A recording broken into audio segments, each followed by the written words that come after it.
What's happening? How is every single person doing out here? How are y'all all doing, man? I'm happy to be here. I am so here, so happy to be here. You feel the deal me, okay? You feel me. You feel me. You figure deal me. We are in the building. Shout out to everyone out here. Um, we are going to have a great show today, man. It is time. This is a great time within within our um within everyone will remember where they were when when they heard the news of Charlie Kirk's passing. Everyone, Roger W in the building. Everyone will remember where they were when they heard of Charlie Kirk's passing. Okay, and he didn't ask to be this. I'm sure he did this, but you don't get to write your own story. You do not get to write your own story. You know, you can screw it up, you can make it better, but you are not the ultimate editor. Okay? The editor, you know, to your story is not you. And I don't think anybody wants to be a martyr other than you know, after they do it. Like I think most people like, yo, I'd rather go back and be with my family. I'd rather, go back and take a nice warm shower, knock down a beer, skeet, skeet a couple times,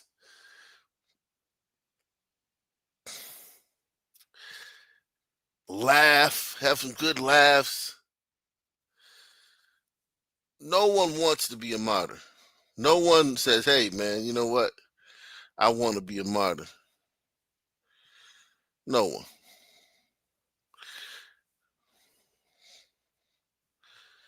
And who knows if Charlie knew that his death would have created all of this? Because he seems like a very humble man. I don't think I think looking down, he would be like, yo, wow, this is crazy. Shout out to RIP to DVK, man. You know, even DVK, man. DVK wouldn't believe that people, because I had my RIP DVK shirt on the other day, and I don't think DVK would know that people would be walking around wearing a shirt with RIP DVK on it. You know what I mean? I don't think people would be. I don't think he would ever think that, you know, some black dude would be walking around with a shirt with RIP DVK on it. You can't.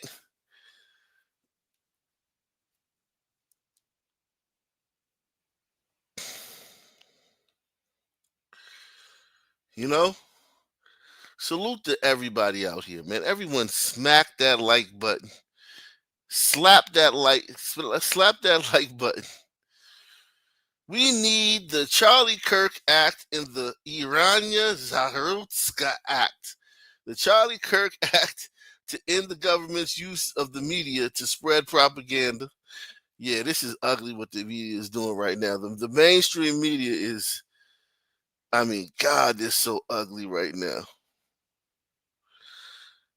In the Irania Zarutska Act to hold judges accountable for releasing criminals. If I had to do two of those, one of these two, I would take the Irania Zarutska Act. I think that's more important right now. Although I think that both of them, but the one I would want to pass through first would be the Irania Zarutska Act. Hold judges accountable for releasing criminals that end up terrorizing society. Yeah. Because if you're on the hook for what this ape does when you let him go for when you let this ape with 85 prior arrests back on the street out on bond after he like pushed some old lady down the steps and stole her purse. If you're on the hook for what he does, you'll give him a different sentence. You'll be more judicious in that case. Wait a second. Is my career worth banking on that this nignog with 85 prior arrests who just pushed an old lady down the steps and stole her purse, is my career actually worth letting him out on bond? When you put that in the case, it becomes a different you'll see, oh wow, these guys really are, they actually did know what they were doing were wrong. They actually did know what they were doing was wrong. Because you'll see a difference.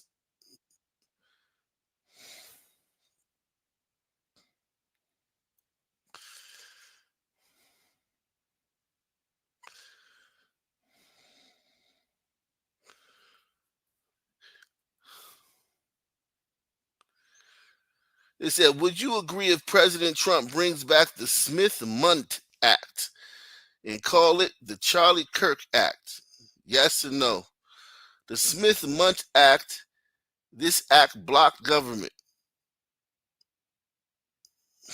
What's up? What's going on, everybody? Everybody hit that like button, man. The Smith-Mundt Act blocked the government from being able to use propaganda on the American population and world. It was repealed by Obama in 2012. No way, man. You can't believe everything you read on the internet. You can't believe everything you read on there. No way Obama repealed that. I gotta look that up, man. I mean, oh shit.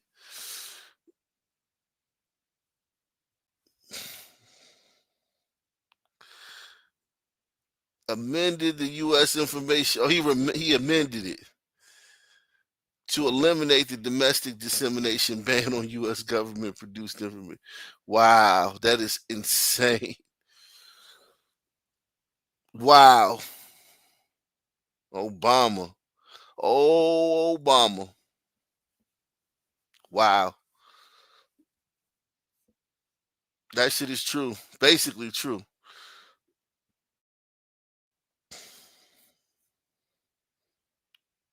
By the far left. And they believe it. It's really unfortunate. The real problem is not the people, the crazy guy that firebombs a Tesla dealership. It's the people pushing the propaganda that caused that guy to do it. Those are the real villains here. And we're going to go after them. And the president's made it clear, we're going to go after them. The ones providing the money, the ones pushing the lies and propaganda, we're going after them.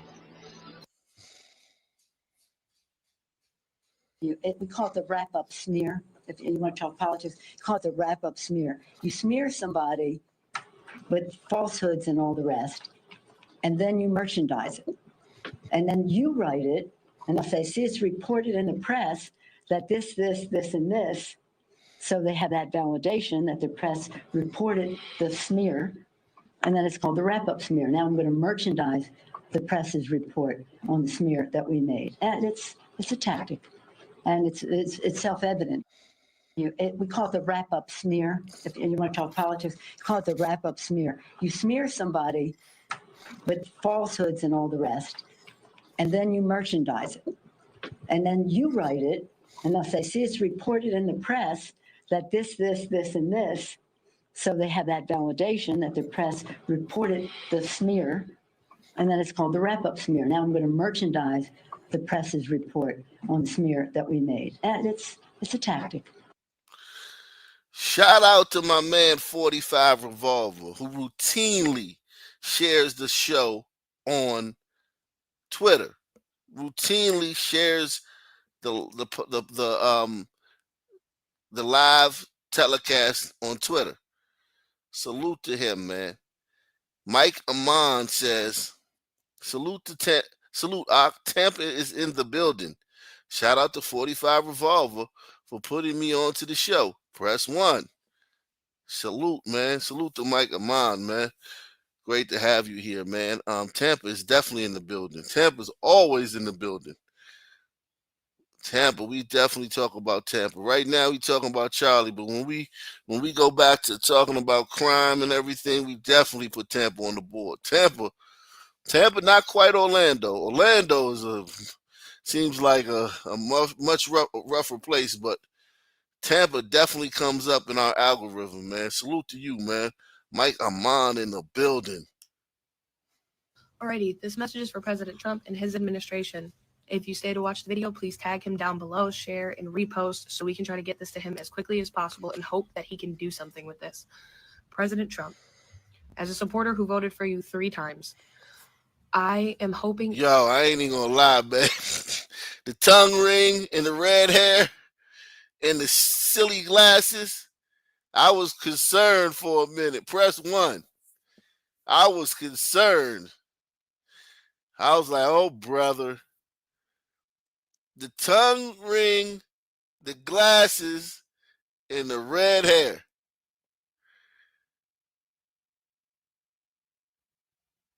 She supports Trump. She voted for Trump 3 times. That's the Charlie Kirk effect. He got some of these young people, these fucking young people to vote for Trump. Shout out to Charlie Kirk, man. Post so we can try to get this to him as quickly as possible and hope that he can do something with this. President Trump, as a supporter who voted for you 3 times, I am hoping and praying that you will revisit what Barack Obama and Joe Biden got rid of back in 2013, which is the Smith-Mundt Act, which held news corporations accountable for lying to the American people and spreading propaganda instead of truth. I think instead of bringing it back as the Smith-Mundt Act, you name it the Charlie Kirk Act, you make it a law, and you make it damn near impossible for these people to continue to lie to the American public, which has brought chaos, hatred, division, and anarchy all across this country. Yeah, she does look like a natural red. I don't see no box. Maybe she is a natural, but that's a deep natural red. He a goddamn ginger. Yeah, that might be natural. I don't know. I have to have my gliders tell me about that, because fines out the ass, which will damn near bankrupt their company should they lie to the American people. You know what? The Smith-Mundt Act.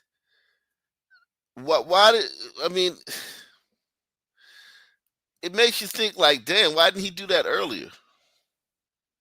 Why didn't Trump do that earlier? Is it hard to repeal it? Because it looked like Obama just amended it and took out the U.S. portion. And ever since Obama did that, I'll get into the Smith-Mundt Act, or what it actually is. But ever since Obama did that in 2012, that's kind of when people remember 2012 was Trayvon Martin. So it's funny how 2012, we attribute a lot of that to Trayvon Martin in Black Lives Matter, the birth of Black Lives Matter. But the birth of Black Lives Matter coincided with the repealing or amending of the Smith-Mundt Act, which allowed news agencies to peddle in propaganda. That's insane. Ever again. They can have their opinions, that's fine. They need to state that it is their opinion and that it is not a fact. Because of their constant lies, a man lost his life over it. Because of the constant hateful rhetoric of calling him a fascist and a Nazi and a white supremacist and a bigot, the same thing that they called you, this man is dead. I think this would be a great legacy for him to have a law named after him, to force journalists to finally start telling the truth and having the integrity that they have lacked for over a decade. I hope that this gets to you. I hope that you think about it and that you pass it into law, because we are on a dangerous path. Yo, not gonna lie. She gets some braces, man. She gonna make some young man a nice wife. Press 1.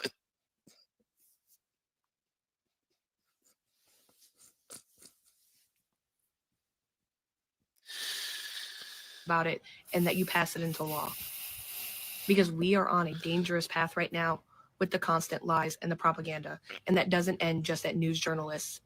It needs to go to content creators who consistently spread lies and propaganda and half-truths across the internet.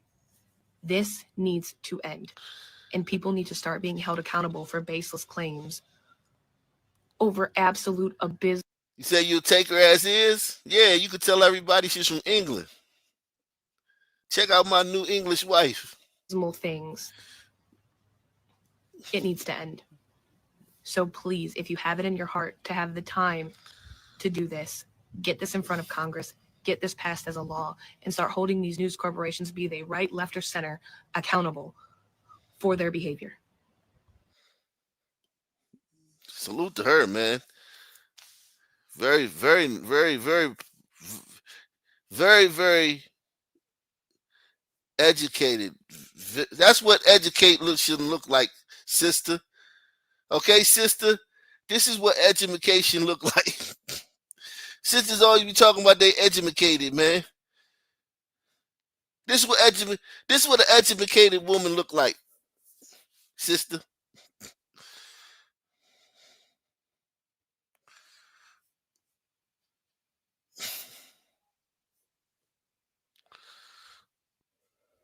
So just a heads up to the Democrats celebrating because they thought they'd never have to hear Charlie Kirk again. You didn't get rid of him. You pissed off the world.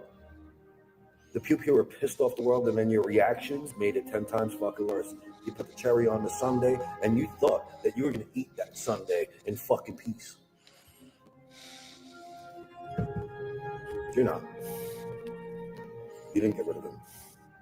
All you did was make millions and millions more of Charlie Kirk. We're all Charlie Kirk now. You're not going to silence what you thought you were going to silence. Excuse me.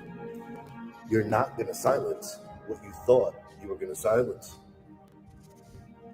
We're all Charlie Kirk now. I am Charlie Kirk. You guys have a great day, and don't you ever forget. You silenced nothing. You got rid of nothing. You devastated a family. You did. You devastated a country, and you shocked the world at your brutality and heartlessness. Because of that, I am Charlie Kirk, and you will always hear me. You know what, man? Great speech and everything, bro.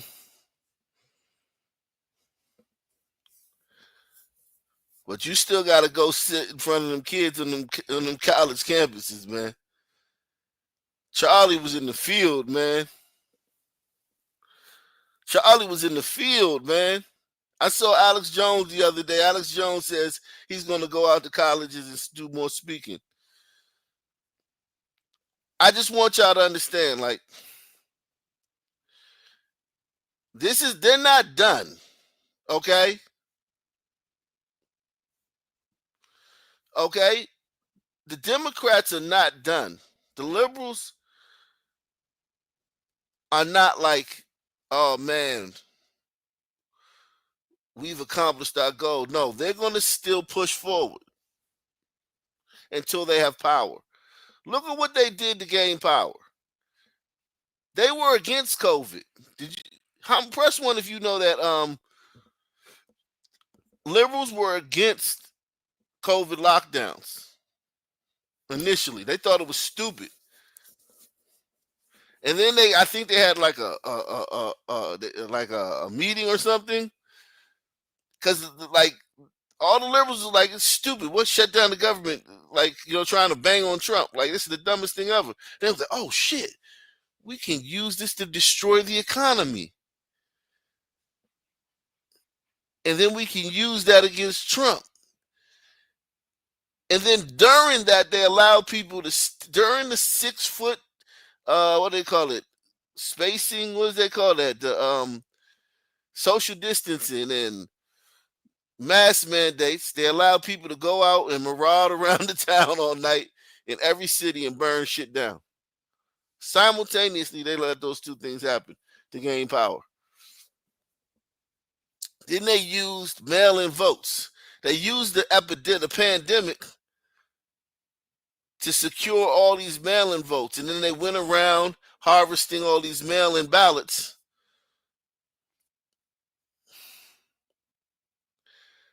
And voting Democrats, sending them in. People who will go through that, who will damn near destroy the country to regain wrestle power away.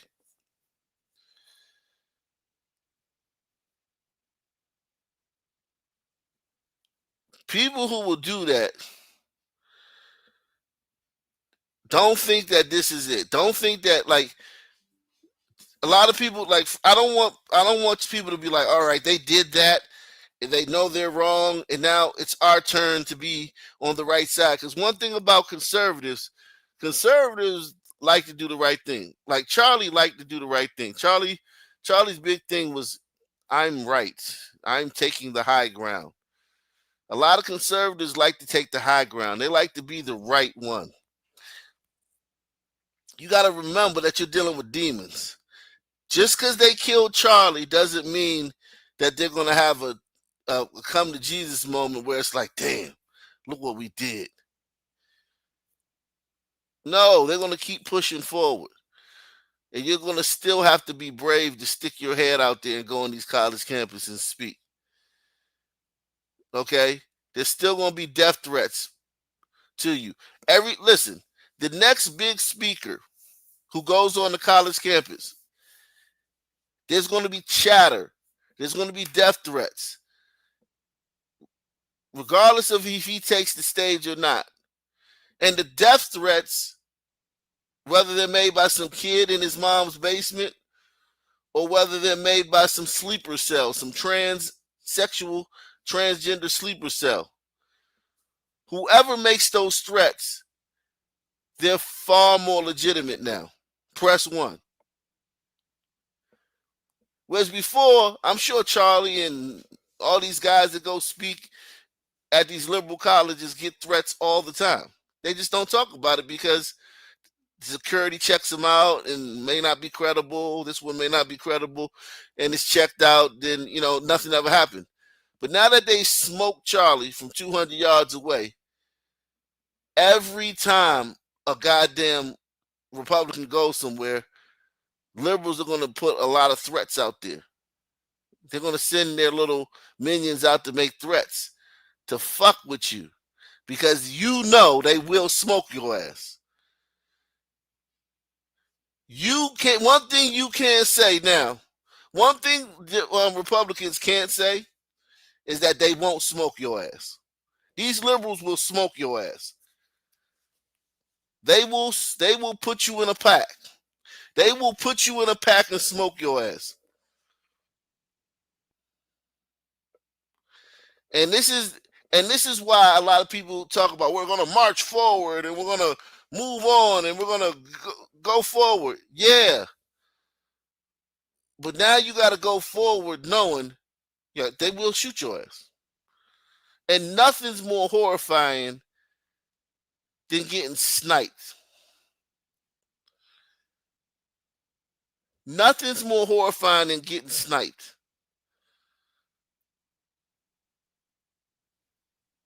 Yeah, a drive-by is terrifying. Or a walk-up is terrifying. I'll give you that. These things terrify you. Getting sniped, though, the psychology of getting sniped,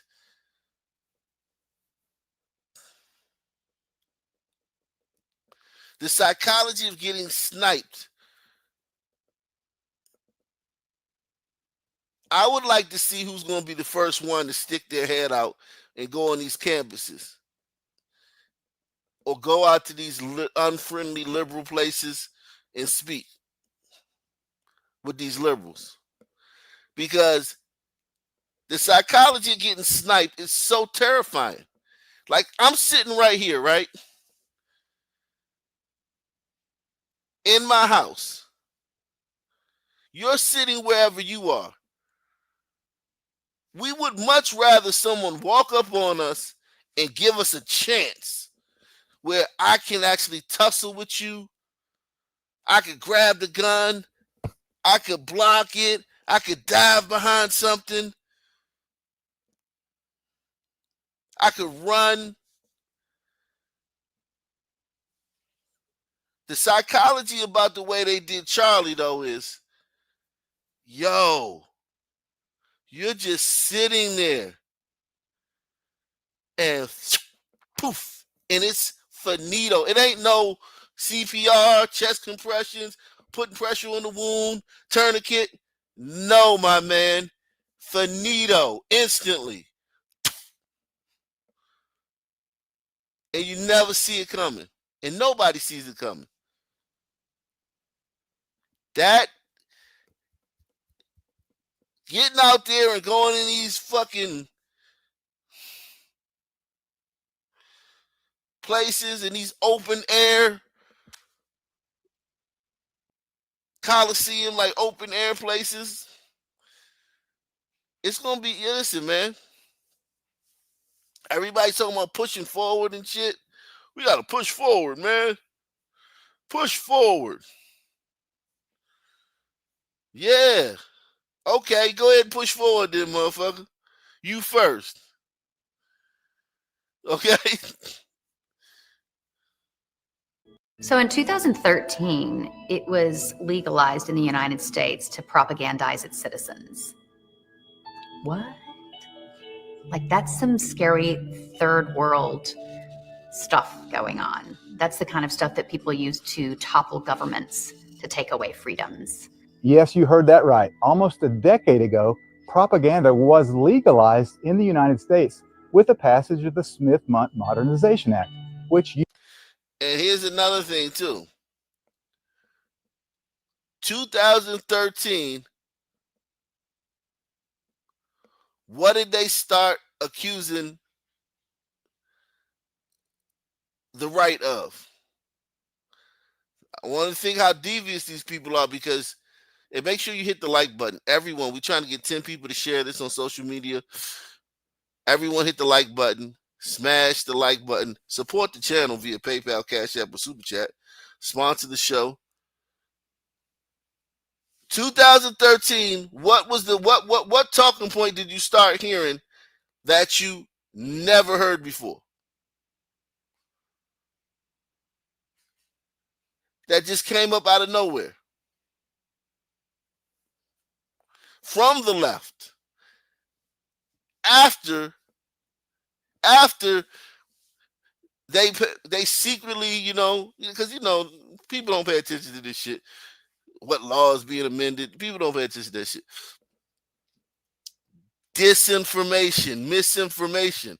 They started immediately accusing the right of disinformation and misinformation. Immediately.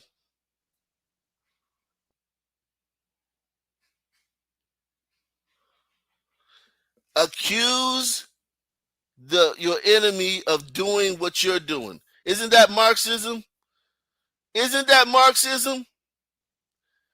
They passed this they amended this Smith-Mundt law, and immediately started accusing the right of misinformation and disinformation.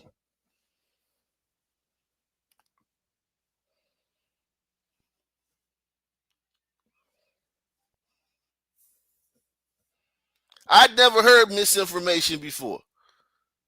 I'd never heard that before. Don't get me wrong, I guess it's a word, but I'd never heard it in that, like, bombarded in the media like that. I never heard misinformation like every day on paper and the news, every day bombarded with that. They immediately started accusing us of what they had just done secretly.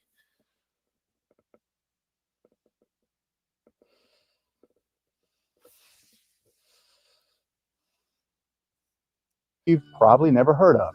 The Smith Modernization Act was buried in the 2012 National Defense Authorization Act for a good reason, because it repealed this bus stop right here. I probably waited at that bus stop 200 times.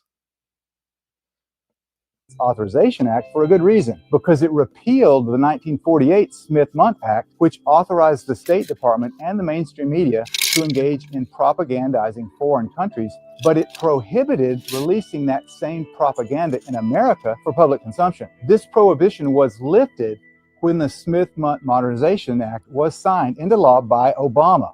Very simply, Obama gave it a reboot in 2012. So no matter how outrageous the propaganda may be, it's completely legal. Propaganda, in other words, a false narrative for whatever specific purpose, is now much, much easier to perpetrate on the people. Due to the Smith-Mundt Modernization Act, which went into effect on July the 2nd of 2013, scripted and orchestrated propaganda can now be presented to the American public as factual news. Fake news. And that's the time when Trump started coming out with fake news. Trump started calling them fake news. Wow. Unbelievable, man. They accused Trump of misinformation, and Trump called them fake news. It was all happening right before our eyes. So in 2013, but we had no idea what was the root cause of it. We thought it was Trayvon Martin and BLM, which were allowed, were symptoms, but not the cause. BLM and Trayvon Martin and all that shit were symptoms of it, not the cause of it. Wow. That's crazy.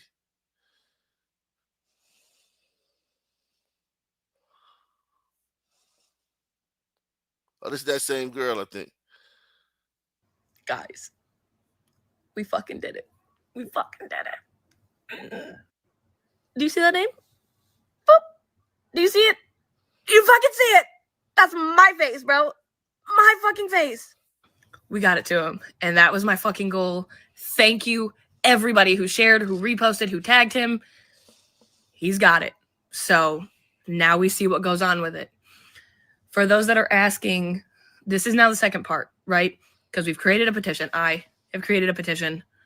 It is in my bio. And for those that can't find it or are having issues finding it, I highlighted it so you guys could see. It is right underneath my bio. This is the link that you click in order to go and sign the petition. Now, there are people saying that they have to donate in order to sign. No, you don't. You do not have to donate any money in order to sign the petition at all whatsoever. You just go, you sign it, and you move on about your day. There is no paywall, none of that. It's a simple sign the petition, move on. And for those that are wondering what number we're at currently, when I had talked about it this morning on X, we were at 5,002 signatures. As of right now. Sisters, this is what you do. This is what an educated woman does. Not fucking the shit you sisters do online. The shit you sisters do online claiming to be the most educated. You don't get, this woman's gotten more done from her fucking dorm room, wherever the fuck she's at. This girl's got more done in a few days than every sister combined has gotten accomplished in the last 10 years online. Press 1.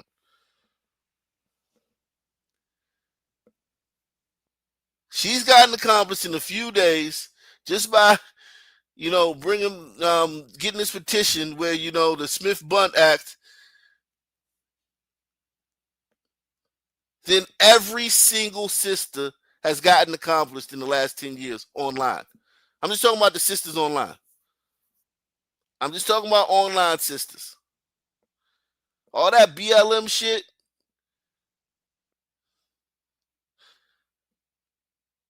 you need the white liberals for that. On your own. Just sister. Just the doing of the sister. Not Jews and white liberals. Just the actual doing of the sister. This white girl has got more done in the last 48 hours than every sister combined in the last 10 years. Sister can't even get a boycott on a goddamn beauty salon, beauty supply store. Sister can't even get a boycott on a beauty supply store in her hood. 5 in the afternoon, Saturday, September 13th of 2025, our signature count has now doubled. Boycott on Target. I can't tell. I can't tell there's a boycott on Target. I can't tell. I go to Target frequently. I go to Target all the time. And I live in a mostly white town. There's a lot of blacks working at the Target. A lot of blacks working there. A lot of blacks stocking shelves. A lot of blacks being cashiers. A lot of blacks in there shopping. I've never heard anybody mention the Target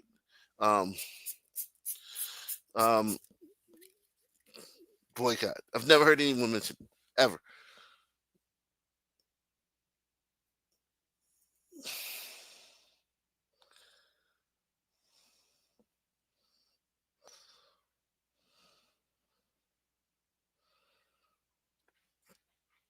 Principal at R.D. Kell High School, North Carolina, says the Spirit Rock is under investigation after it was painted with a tribute to Charlie Kirk. In 2020, it was painted for George Floyd and was celebrated. Cannot make this up.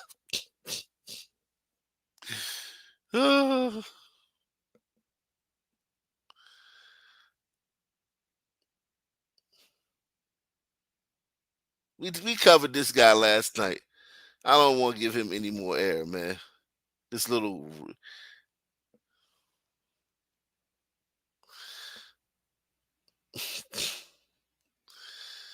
Alfred Street Baptist Church in D.C. I never heard of that fucking church in my life. I ain't even gonna lie. Whatever, though. Let's get into Al Sharpton, man. Everybody hit the like button, man. Support the channel, man. Everybody hit the like button. Support the channel. Support the channel. We going in, man.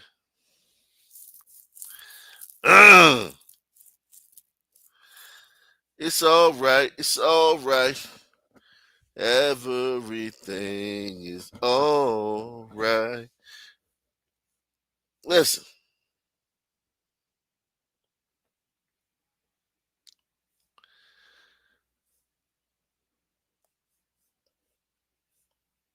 Oh, shit. All right. Yeah. Let's see. All right. Listen. Here we go. Here we go. Well, come on. Here we go.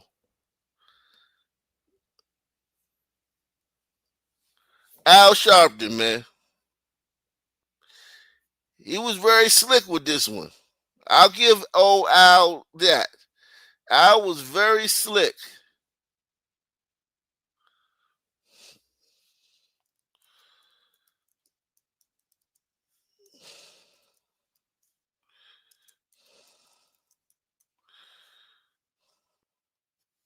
I'll give old Al. He was very slick on this one.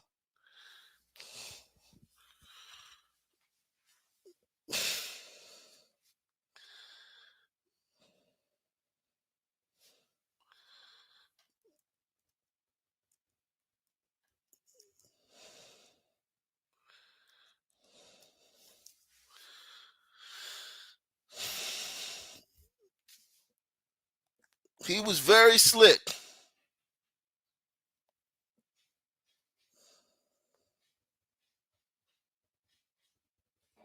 I don't care how much you disagree with Charlie Kirk. He did not deserve to be killed. And we should pray for his family. So far, so good, man. So far, so good. Yeah, he had different views. Oh. So Charlie would attack you. But we debate that. We don't shoot at each other. Okay, all right. So far, so good. So far, so good. And we don't glorify each other's demise. And we cannot fight evil being evil ourselves. Uh-oh.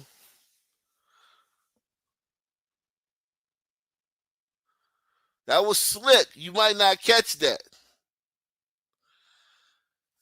You might not catch that. Al still got his fastball, man. Al still got his fastball.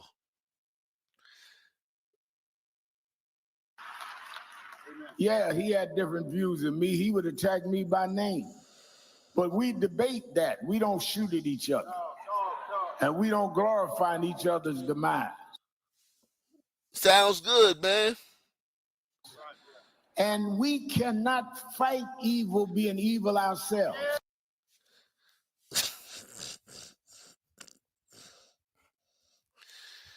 So Charlie was evil. Charlie was evil.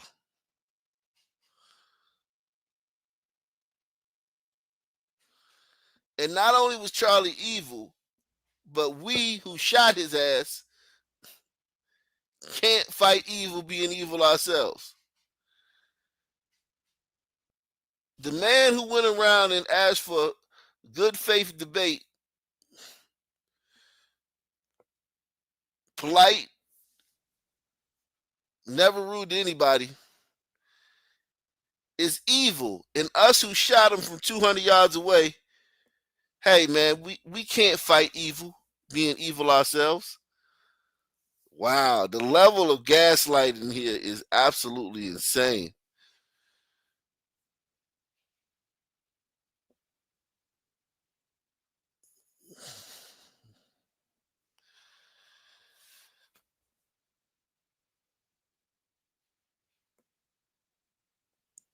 Salute the POS network, man. He said he shared it on Facebook. Shout out to you, POS network.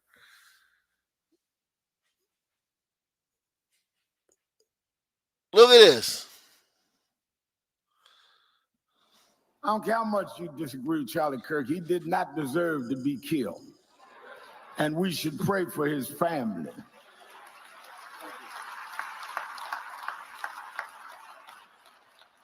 Yeah, he had different views than me. He would attack me by name. But we debate that. We don't shoot at each other. And we don't glorify each other's demise.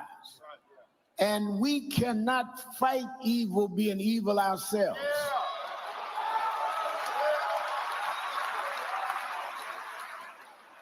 If you become like the folk you're challenging, then you don't have the moral right to challenge them.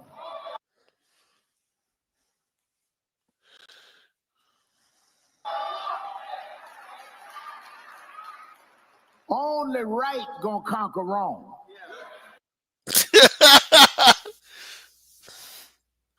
So he's evil, he's wrong, bad morality.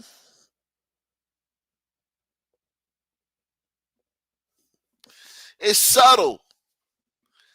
A lot of people would see this speech by Al and be like, man, I'm surprised. I want to congratulate Al Sharpton for taking, for not pouring gasoline on the fire.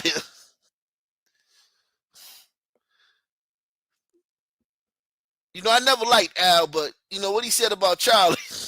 Press 1. You're going to see conservatives saying this.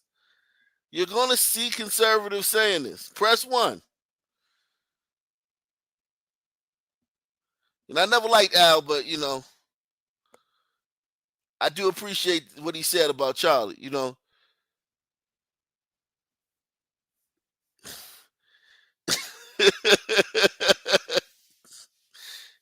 He took a measured tone. He didn't try to incite, you know, and he didn't try to.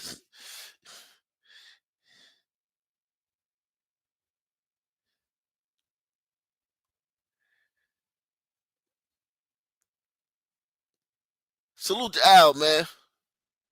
Al, man, you know, his remarks were tempered. He struck the right chord.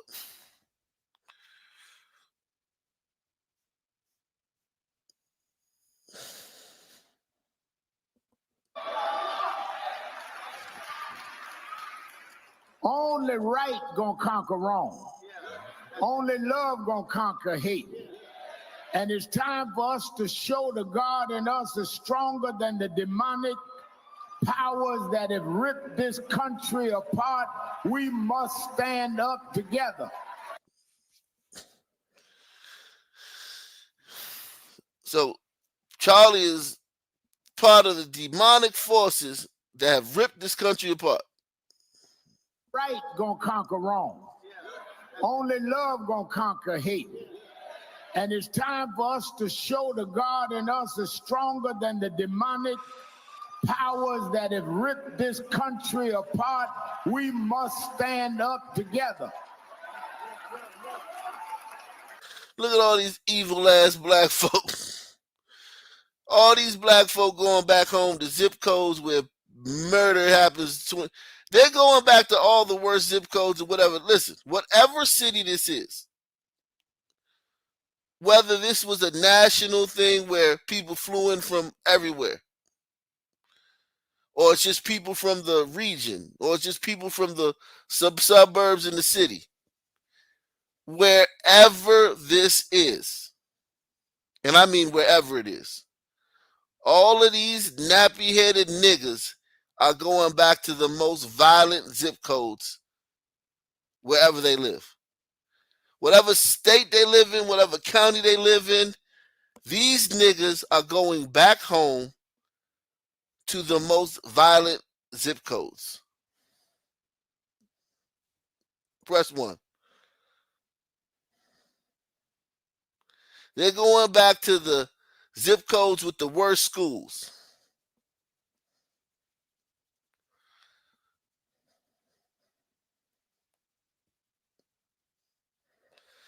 They're going back to the zip codes with the most litter on the ground, with the most potholes in the streets, with the most unmanicured lawns.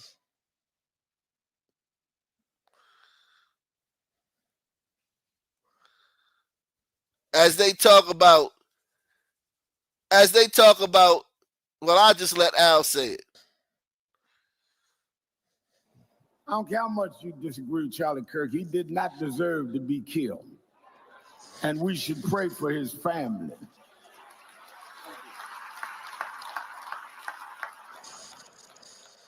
Yeah, he had different views than me. He would attack me by name. But we debate that. We don't shoot at each other. And we don't glorify each other's demise. And we cannot fight evil being evil ourselves.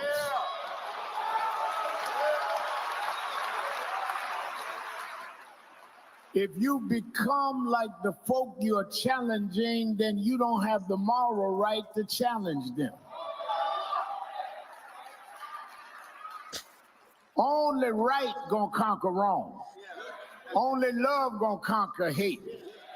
And it's time for us to show the God in us is stronger than the demonic powers that have ripped this country apart. We must stand up together.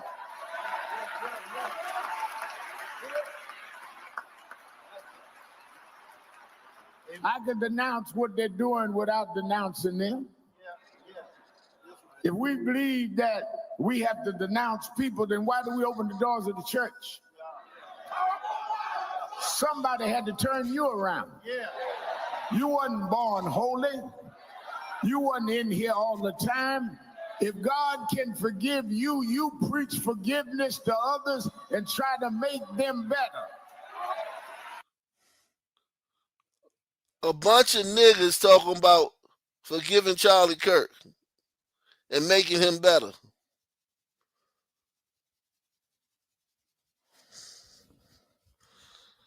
A bunch of proto-human, savage,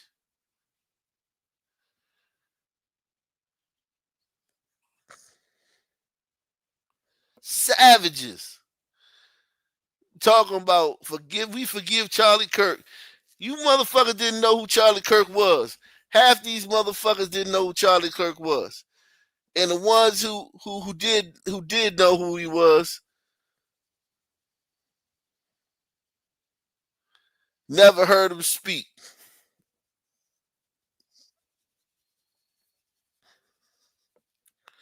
Now they in church talking about how they forgive him. And then they're going to get in their fucking lease their cars. They're going to get in their cars. Their Benzes and their Benzes and their fucking, their Lexuses, and go back to the fucking worst zip codes in the fucking area, county, city, country, wherever they at. These niggas live in the worst. Follow these niggas home. Follow any one of these niggas home if you want to find a ghetto. If you want to find a fucking failed state or a failed zip code, if you want to find a failed zip code, follow any one of these niggas home. Except the pastor. Don't follow the pastor. They live in the white neighborhood. The pastors live in the white neighborhood. Not these. Don't follow them home. Don't follow them home to Mayberry. Follow any one of these niggas home. After this sermon. If you want to find a failed zip code, an impoverished environment, a place where the system failed, the place where we all failed them, the place that's underfunded and all that shit, that's everybody else's fault. The place, matter of fact, and press 1 and hit the like button, support the channel, take the $5, $10, $20 challenge, support the channel.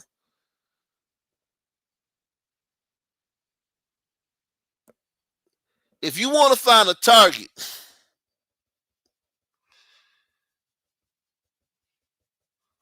where tube socks are locked in a glass case, if you want to find a target where fucking tank tops and boxer drawers are locked in a fucking glass case, toothpaste and shit,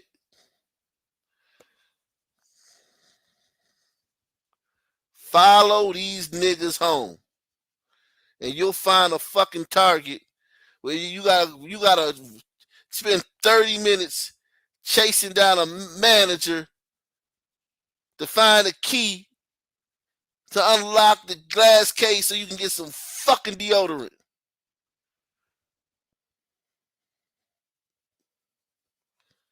And they ain't here talking about we forgive Charlie Kirk and all the evil and the demonic forces he represented. Fuck you niggas. Press 1.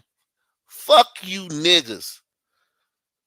And the worst part is half of them didn't even know who the fuck he was till a few days ago.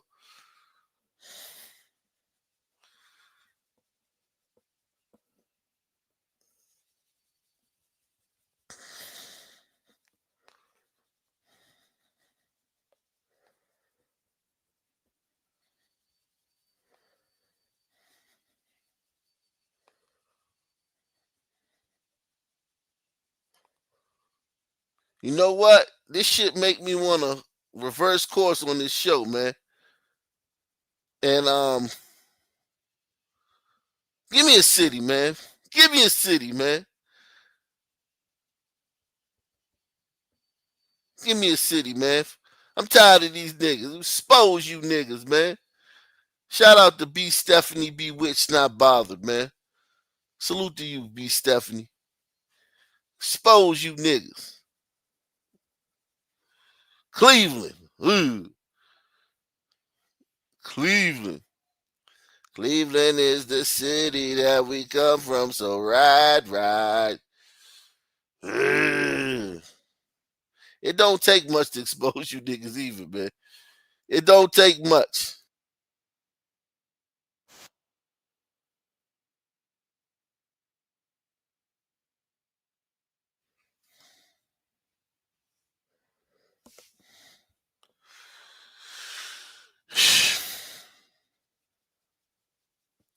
You niggas in church talking about you forgive somebody.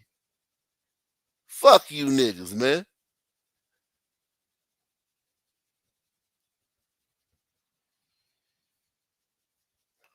We have some breaking developments on a major crime bust right here in Cleveland. A violent gang has been brought down after a massive operation by local, state, and federal law enforcement. Gabby Hart joins us from the neighborhood where it all started.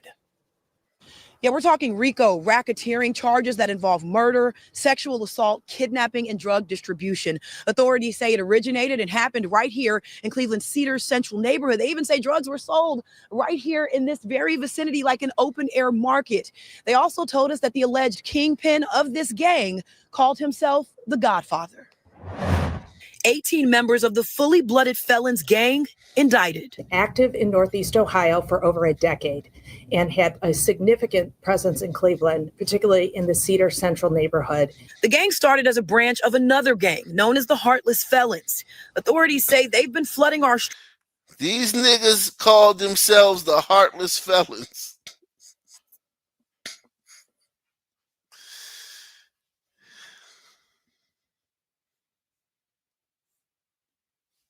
This newscast, victims who were viciously attacked by a Northeast Ohio man are demanding justice tonight. They say he showed no remorse, yet the judge released him. 19 investigator Mike Mason broke this story and now has the latest.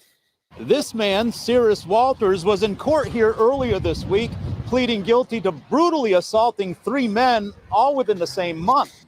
However, the judge let him walk, and now his victims are outraged, and they want justice. I'm ready to get in this cop car and face my time. Listen, this is body cam footage of officers arresting Cyrus Walters last year for assault.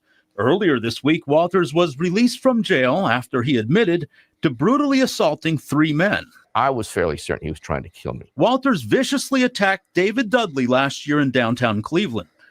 Dudley's a criminal defense attorney who was here on business. He represents clients from across the country. I have been in front of over 1,000 judges. But the one who's baffled him the most is Judge Cassandra Collier Williams.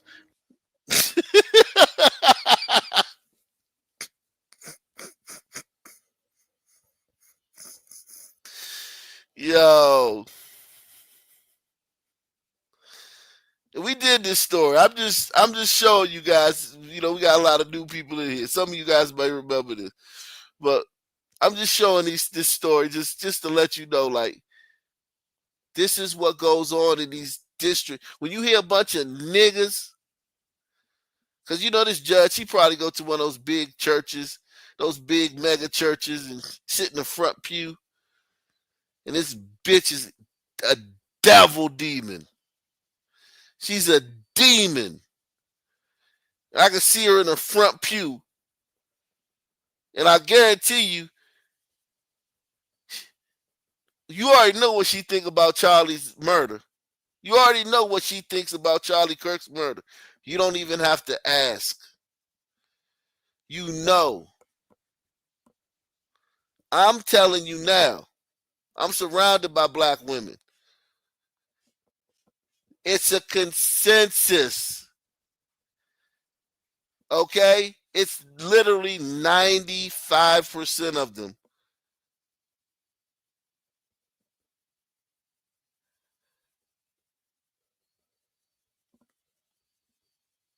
are happy that that guy got killed.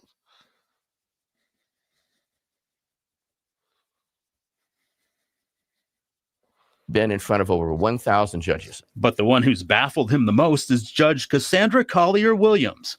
Earlier this week, Cyrus Walters pleaded guilty to assaulting 3 men, including Dudley. He ran towards me and kicked me in the ribs and my shoulder, and then multiple times in the back of the head. Dudley suffered severe contusions and a broken shoulder. This guy is unpredictably violent.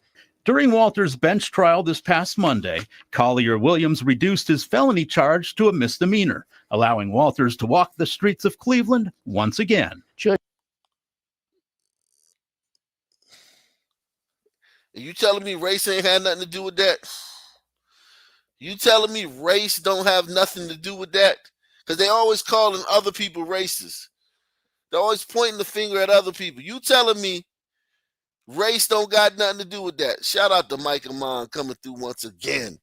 You telling me race don't got nothing to do with the fact that this nigga attacked this white man, broke his shoulder, and this bitch let him out the next day?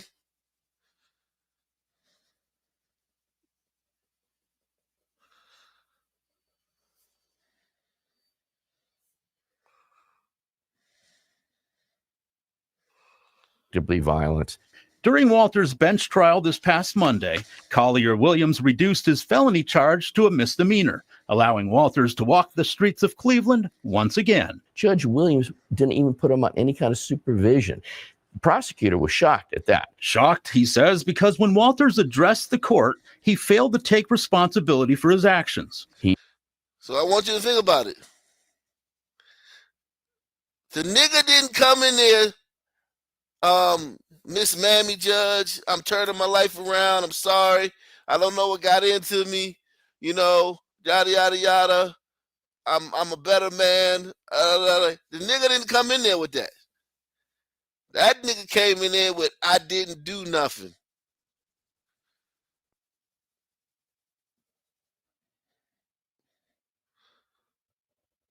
With this dude sitting there with a broken shoulder, with the shit on tape, security camera.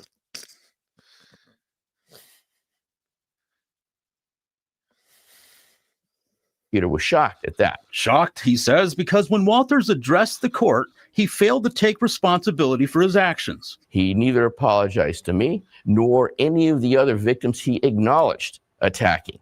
He showed it. Or he admitted to attacking all these people.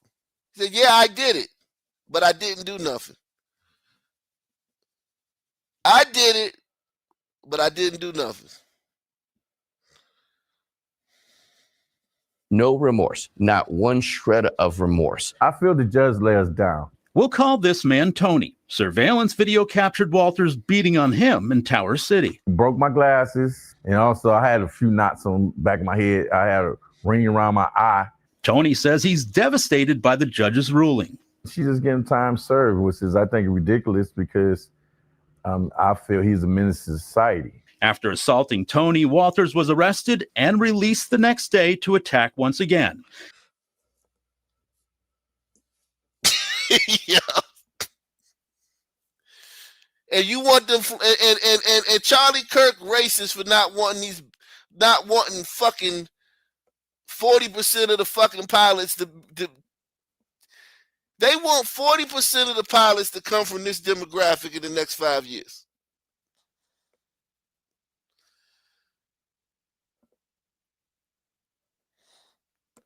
%40 of the pilots supposed to come from.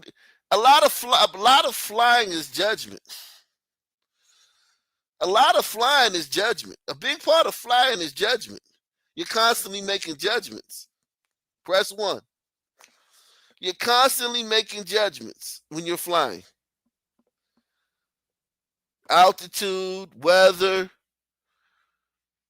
the plane, how much fuel you got, the wind, other planes, what you're hearing from the air traffic controllers, turbulence. There's so many judgments you got to make as a pilot. And they want 40% of the pilots because it's not enough black women flying planes. Over the next 5 years, 40% of the new pilots, they want to be black women. And Charlie Kirk talked about that, man. He spoke up against that, man. Charlie Kirk used his voice to say, wait a second, man. What the fuck is going on? Shout out to Charlie Kirk, man. Shout out to Charlie Kirk for that, man.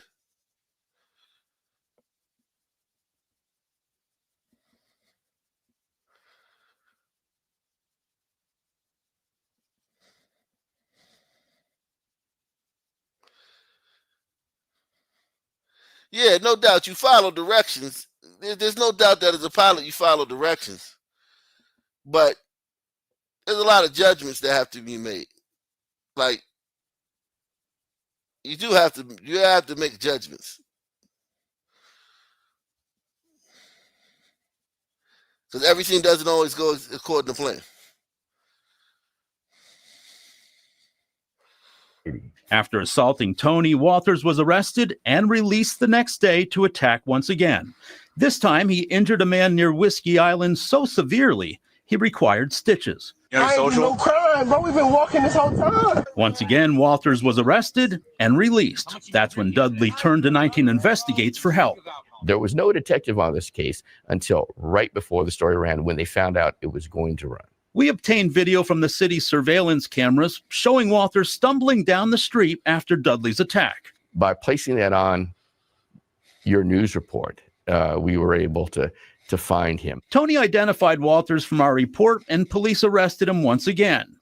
He was again released, then rearrested. This time, Walters spent 2 months in jail until earlier this week when Judge Collier Williams let him go with time served. The judge gave him the absolute minimum sentence that was available. He's going to be out there doing the same thing again. Walters was arrested again yesterday, just 2 days after being released. He now faces some minor charges in Garfield Heights. We tried to contact Walters and the judge and both the prosecutor and public defender's offices, but so far we haven't heard back.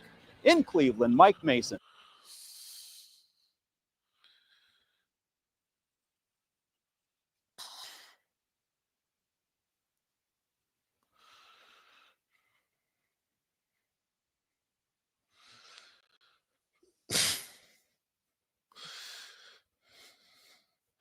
We got my man Mike Amon. Let's check out Tampa, man. Tampa, man. Let's see what's going on and who's doing the going on. Let's see what's going on and who's doing the going on.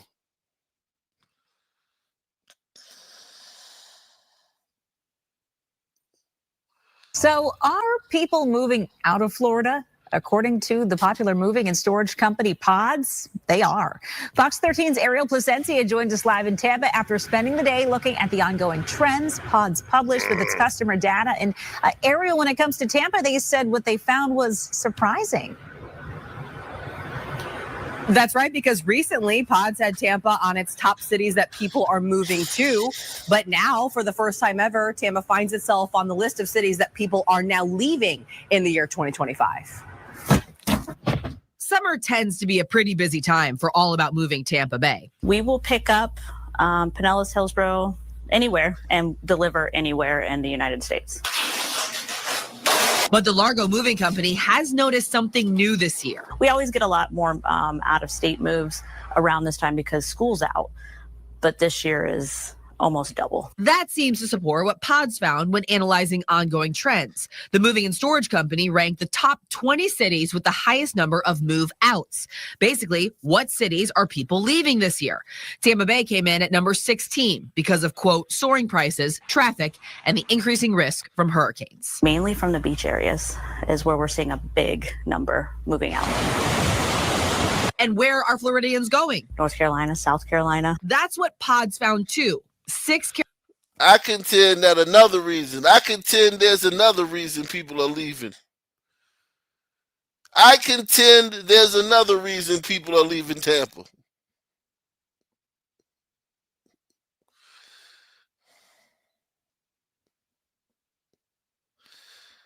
I contend that there's another reason people are leaving Tampa.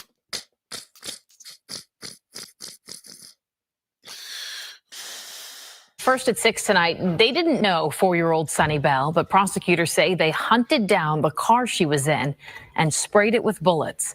Tonight, 5 men are on trial for her murder, and Fox 13's Kylie Jones has the very latest from the trial, including some heartbreaking testimony that came from Sunny's family today. Kylie.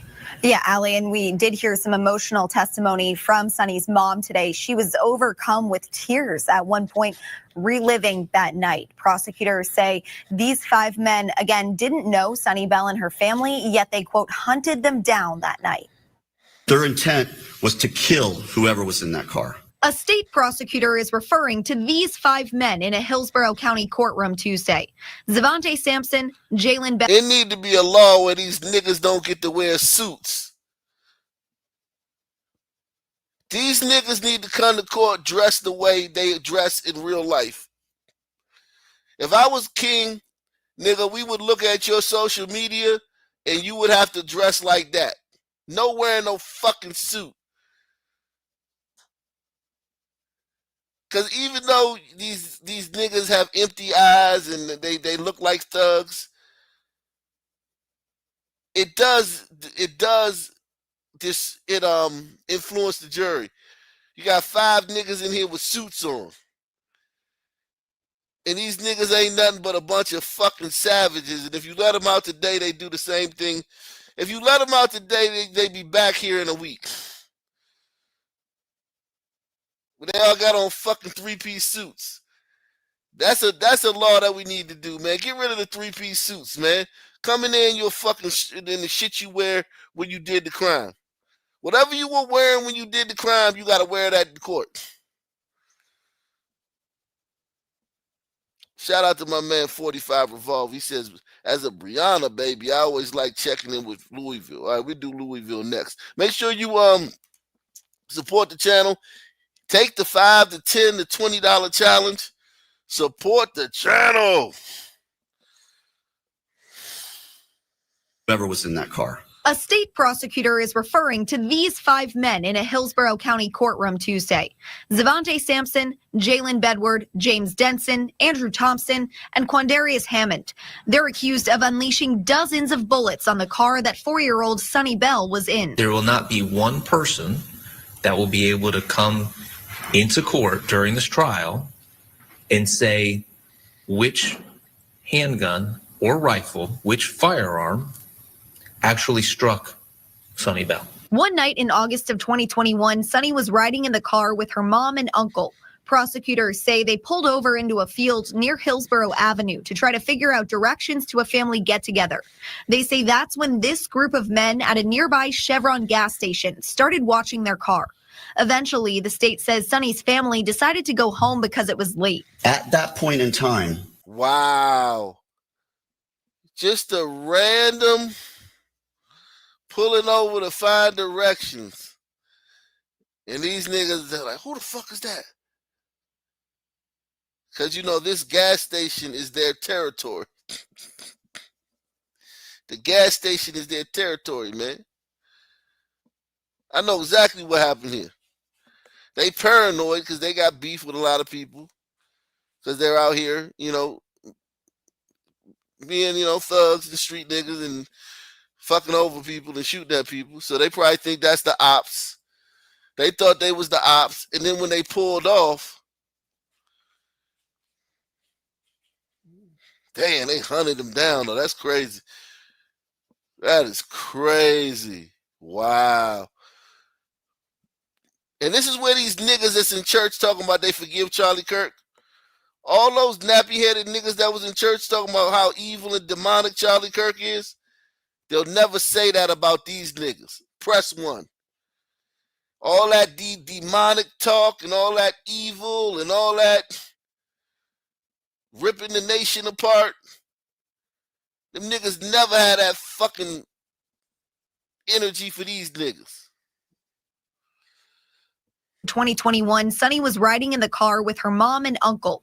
Prosecutors say they pulled over into a field near Hillsborough Avenue to try to figure out directions to a family get-together. They say that's when this group of men at a nearby Chevron gas station started watching their car.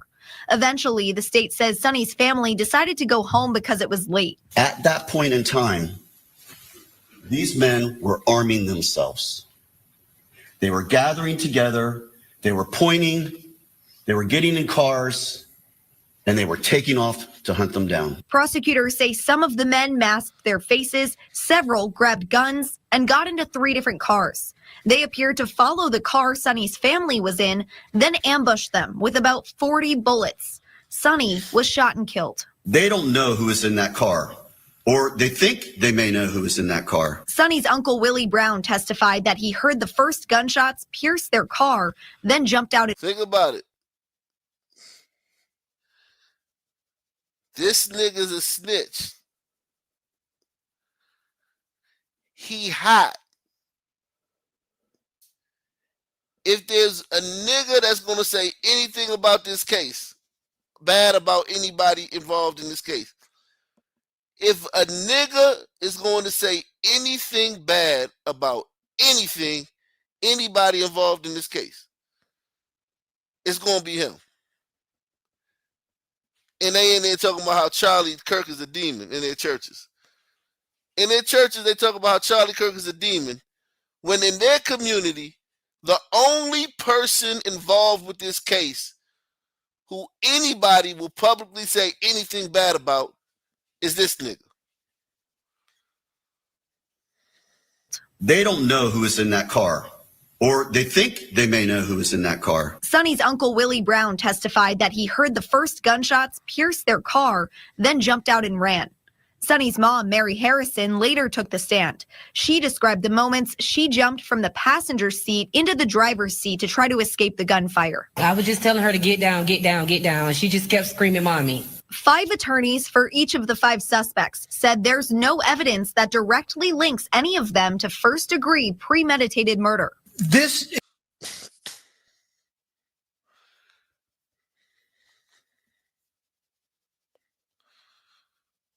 And you ask niggas, hey, man, you want us to bring in the National Guard to clean this shit up?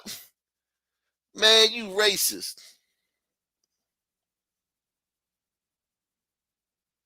Think about how you can't win with niggas. Hey, man, I'll come to your college campus and we can debate policy and political issues. Man, you racist. Hey, man, we can bring the National Guard to your city and clean this shit up in a day. One day, all this shit will be cleaned up. Man, you racist. Fuck these niggers. Press 1. Fuck these moon crickets. Press 1, and I'm not even talking about the niggas on the screen. I'm talking about those nappy-headed, buck-toothed niggas in that church. Talking about Charlie Kirk evil and demonic. Nah, man, y'all are evil and demonic.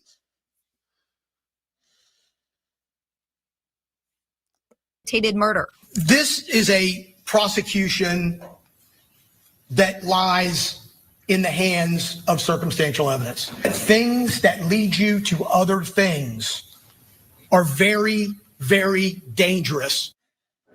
All 5 men are facing charges, including first-degree murder and 2 counts of attempted murder. The trial is...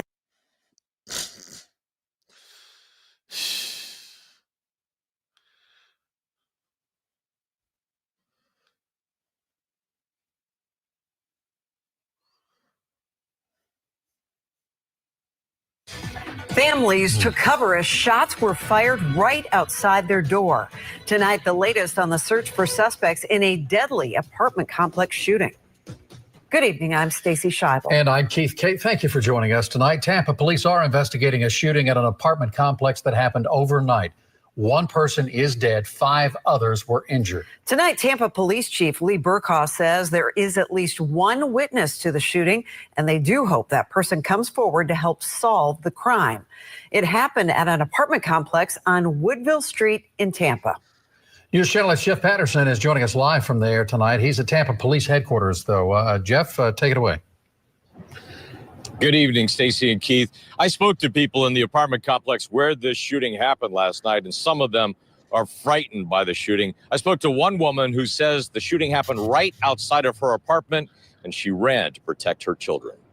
When Tampa police officers arrived, they found 3 people who had been shot. A 17-year-old who died from his injuries, a 21-year-old, and a 19-year-old who were transported to the hospital. It's just so sad. It's just sad that these kids, you know, they're kids to me. And listen, man, I want you to think about this. And this ain't to demonize black women, because we got a lot of black women that support the channel. I see Miss Berry in the building. We got black women that are our nation. Look at the smoke she has for this versus the smoke. It's a 95% chance she has for Charlie Kirk. There's a 95% chance. We all know black women in our personal lives. We all see what's going on social media. It's not controversial. 95% of black women are happy that Charlie Kirk got shot, right?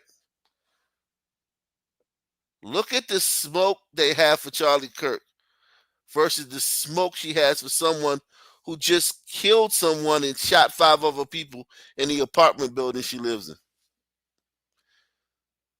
This ain't no, oh, let me go online right quick and see some little TikToks of what this dude said so I can, before I go online and celebrate his death. This happened in her fucking backyard.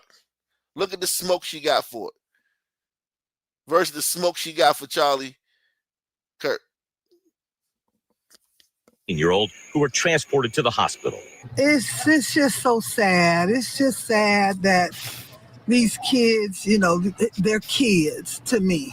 Sanji Rains lives on the backside of the apartments and didn't hear. They kids. They kids. She said they kids.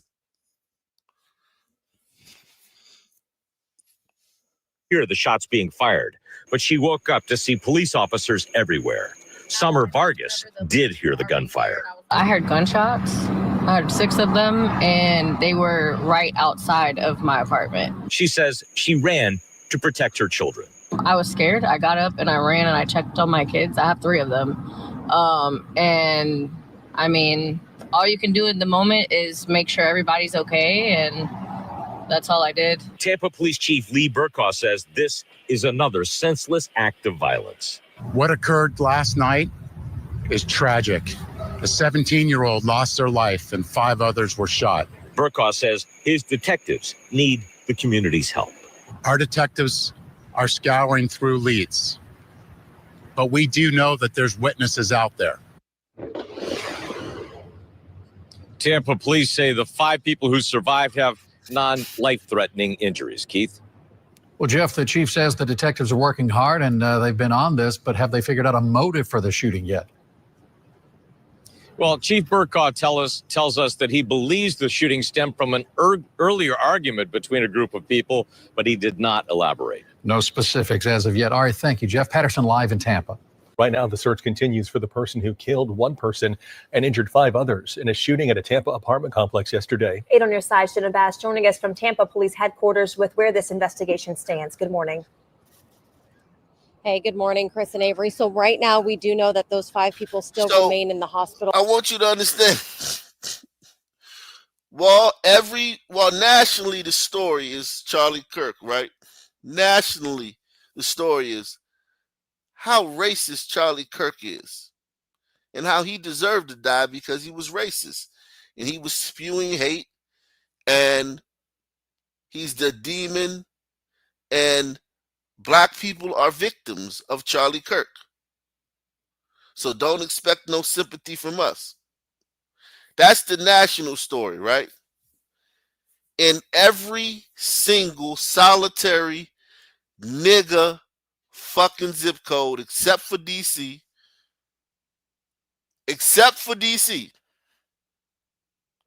in every nigga zip code except for DC,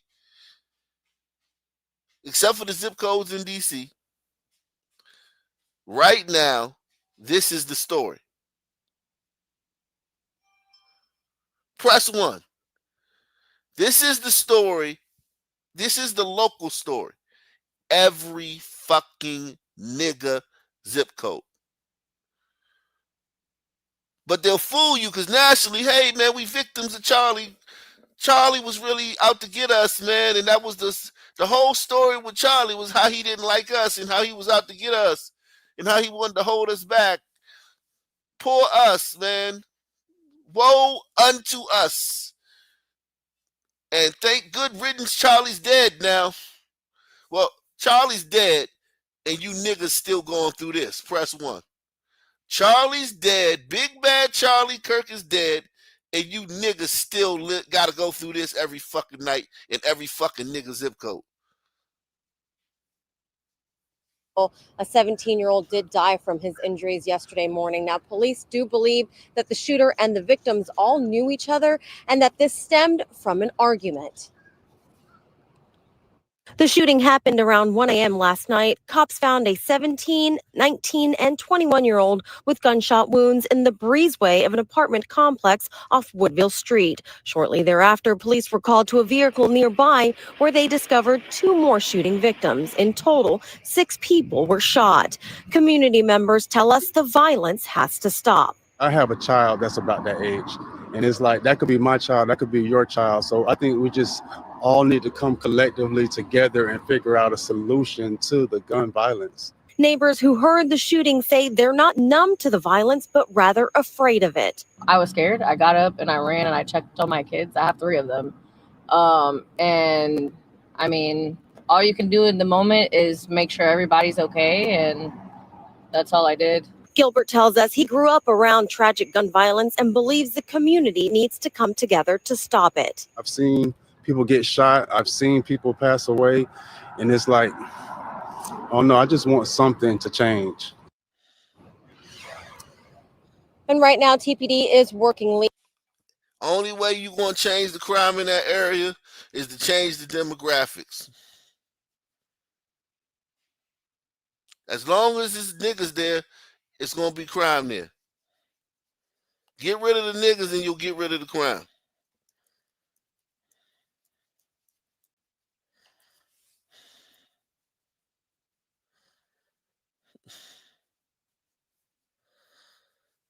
Louisville.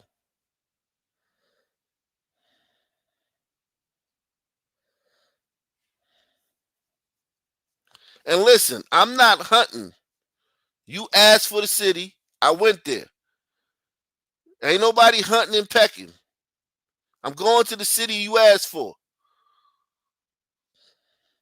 But first tonight, Louisville police want your help to solve several crimes after a violent weekend. Thank you for joining us tonight. I'm Norman Seawright, and it indeed has been a violent weekend. Police are investigating multiple shootings and a deadly stabbing altogether that left several people hurt and 2 people dead. Our Joyce O'Gary is joining us live from LAPD headquarters to summarize this for us. Joyce, what do we know right now?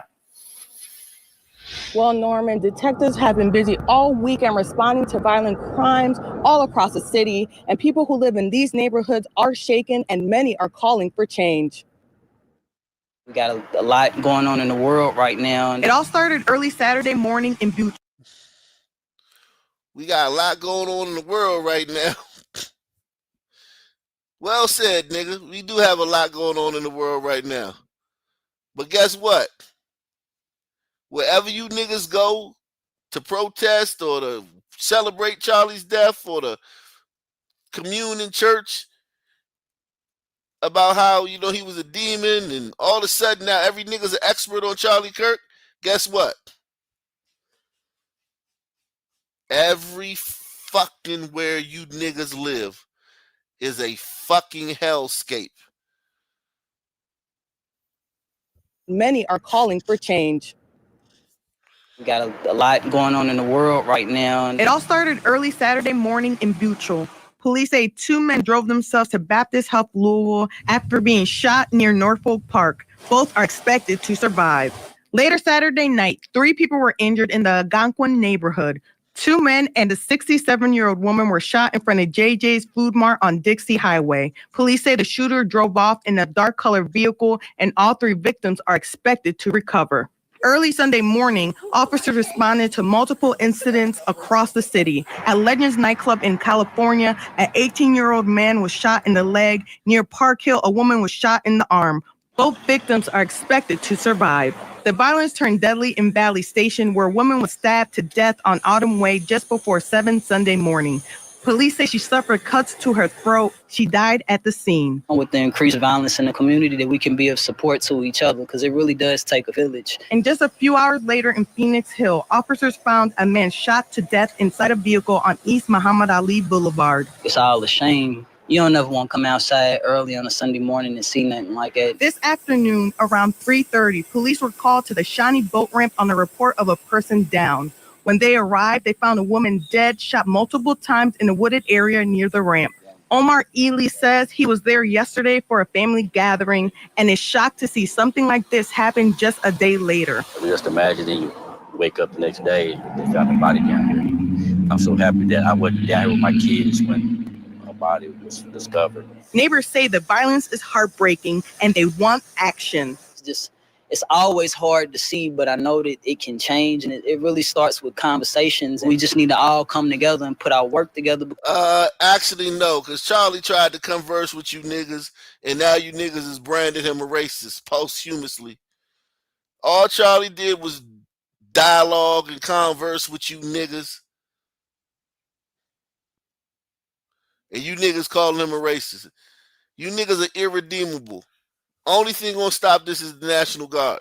Send in the National Guard. You niggas have to live in a police state.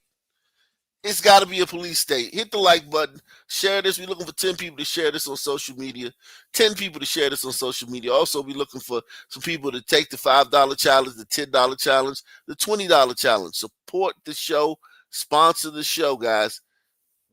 Our Nation is brought.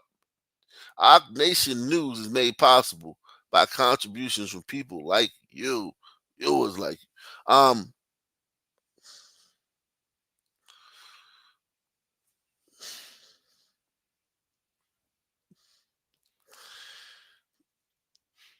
to see, but I know that it can change, and it really starts with conversations. We just need to all come together and put our work together, because we can create great things in the city of Louisville. We want y'all to know that we're hurting. We want you to hear our stories so that you can.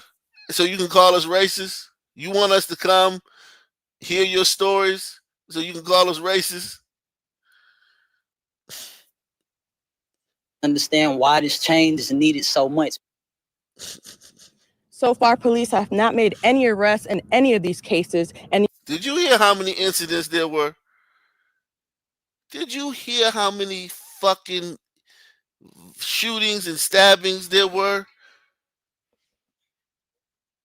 How many women, men found dead here in this area? And they have not had any arrests. What kind of community where no one cooperates, where everyone protects the killers and the violence, the purveyors of violence, and then goes to church and calls Charlie Kirk a demon in the church,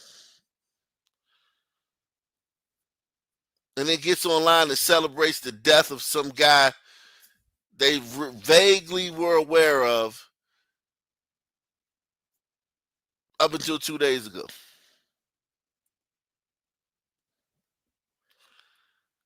No arrest in all of those fucking incidents over the weekend.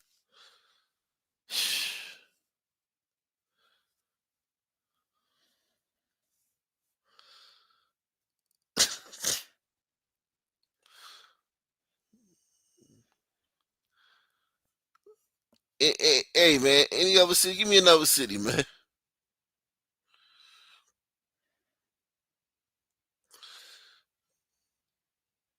Huh?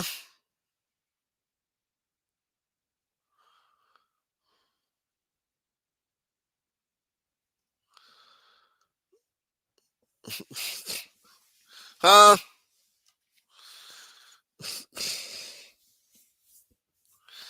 Look at these niggas, man. These motherfucking niggas, man.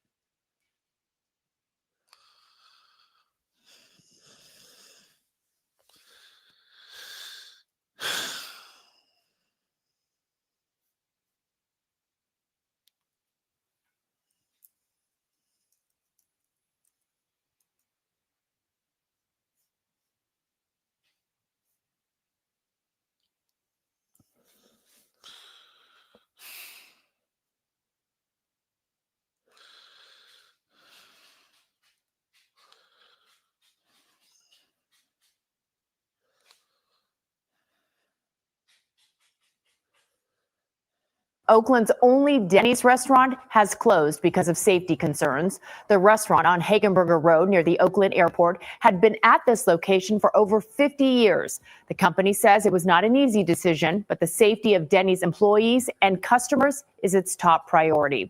The area of Hagenberger Road is plagued by robberies and car break-ins. Just this week, a 21-year-old visiting from Texas was filling up his rental car at the 76 gas station near the airport when he and his friends were robbed at gunpoint. The In-N-Out Burger nearby is also closing its doors. Starbucks, Black Bear Diner, and others have already left the same area. Oakland's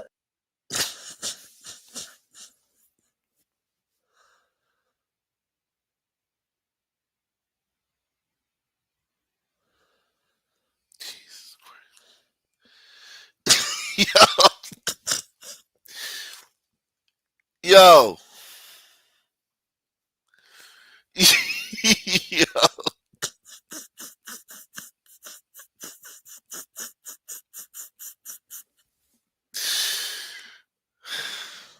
And listen, man, this the only place you're gonna see this, man.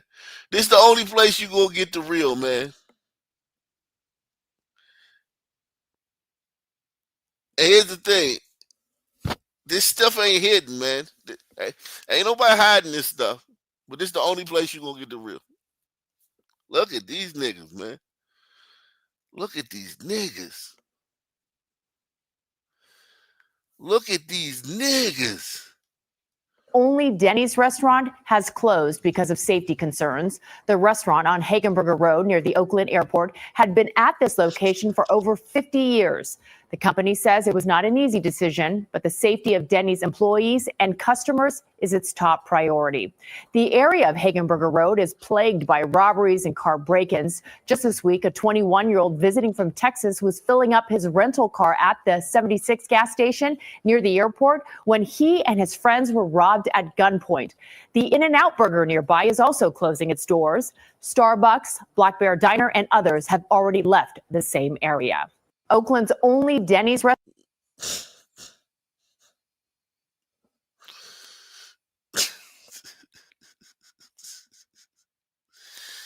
Yo.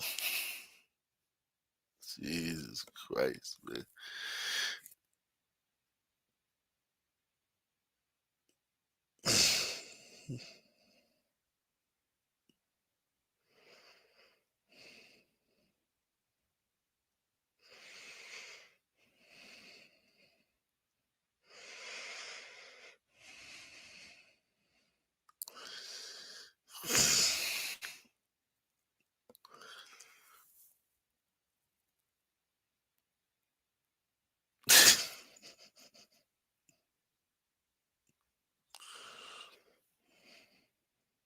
The owner of Kim Hung Jewelry Store near Arborn and Silver Creek Road in East San Jose was injured last Friday during a robbery at his shop. And new at 10, KTV's Zach Sauce live outside the shop where a rally was held earlier today. Zach? Yeah, and as you can see, that shop still boarded up. The owner, he was released from the hospital earlier today. Community leaders say it's crimes like this that are making it difficult for small businesses to thrive. Yes, we can. Sí se puede. Yes, we can. Calls for the state to step in and improve public safety for small businesses after this happened in San Jose Friday. Surveillance cameras rolling as a large group of thieves backed a car into the Kim Hung jewelry store just before 2 in the afternoon as the shop was closing. One of the robbers attacking the 88-year-old owner. Like slam him down to the floor.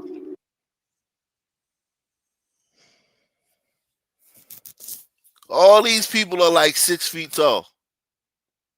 Press 1. All these guys are like 6 feet tall. Because I know people gonna say, "Oh, it could be Hispanics."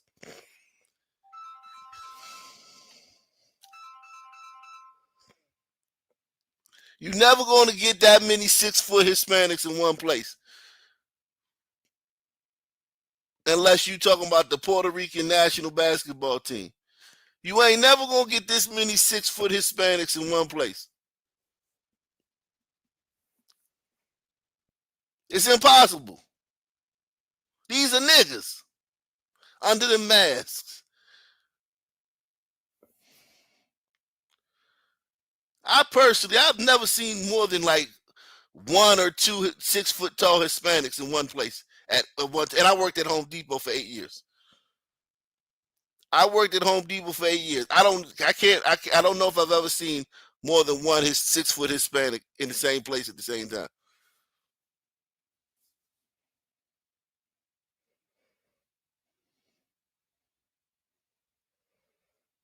These are either niggas or white boys.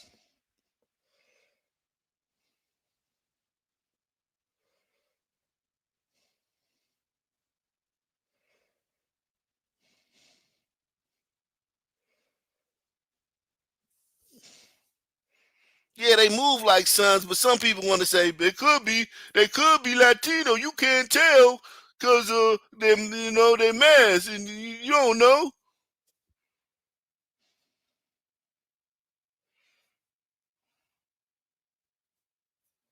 Small businesses after this happened in San Jose Friday. Surveillance cameras rolling as a large group of thieves backed a car into the Kim Hung jewelry store just before 2 in the afternoon as the shop was closing. One of the robbers attacking the 88-year-old owner. Like slam him down to the floor. Luckily, he had the mattress. The owner's niece, who arrived minutes after the robbery, says he suffered a stroke along with cuts to his feet from broken glass. As for the shop on Aborn Road, the suspects not making off with much. Most of the jewelry had already been placed in a time delay safe, but the damage to the store extensive, at least $50,000 worth. The damage of the repair is okay, but the damage in your mental, in your head, in your heart, it's long time. Joining her outside the boarded up shop Sunday, the mayors of Milpitas and Cupertino, as well as San Jose City Council member Bien Duan. If this was your family member, if this was your business that you spent your whole lifetime to build it up, and then within 1 hour, you're out of business. We no longer accept the norm. We ask for change. The group calling for more flock safety cameras to track stolen vehicles and a boost in law enforcement by the state in high-risk retail corridors in the Bay Area. This happens far too often, and it doesn't have to happen if we take public safety seriously. If Trump asked to if Trump's like, okay, I'll bring in the National Guard, these fucking tigers would be like, no, man, no, I don't know. I gotta give Tigers a chance. We'll see what they say when Trump asks them, do they want the National Guard's help? We'll see. Like, salute to my man, Rick Hempstead, man. He said, my man, rock steady, homie. One love. Shout out to Rick Hempstead in the building.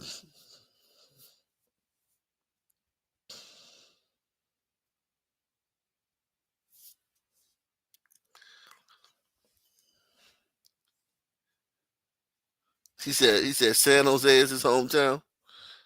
Okay. So who you think did this?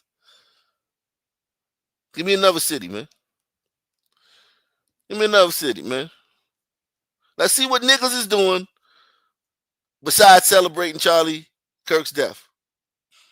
Because we know they're celebrating Charlie Kirk's death.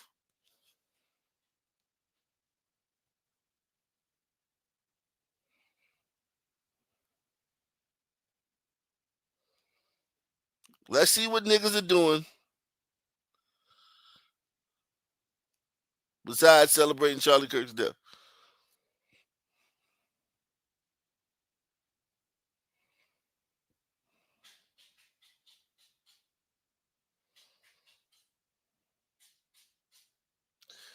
And talking about demonic forces and shit.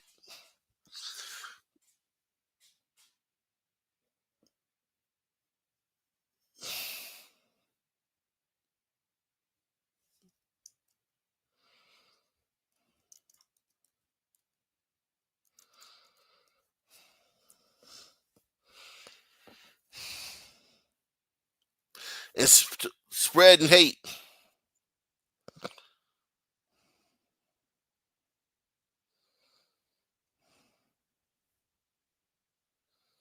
A horrifying moment caught on camera with an elderly man struck by a car out of nowhere in Brooklyn.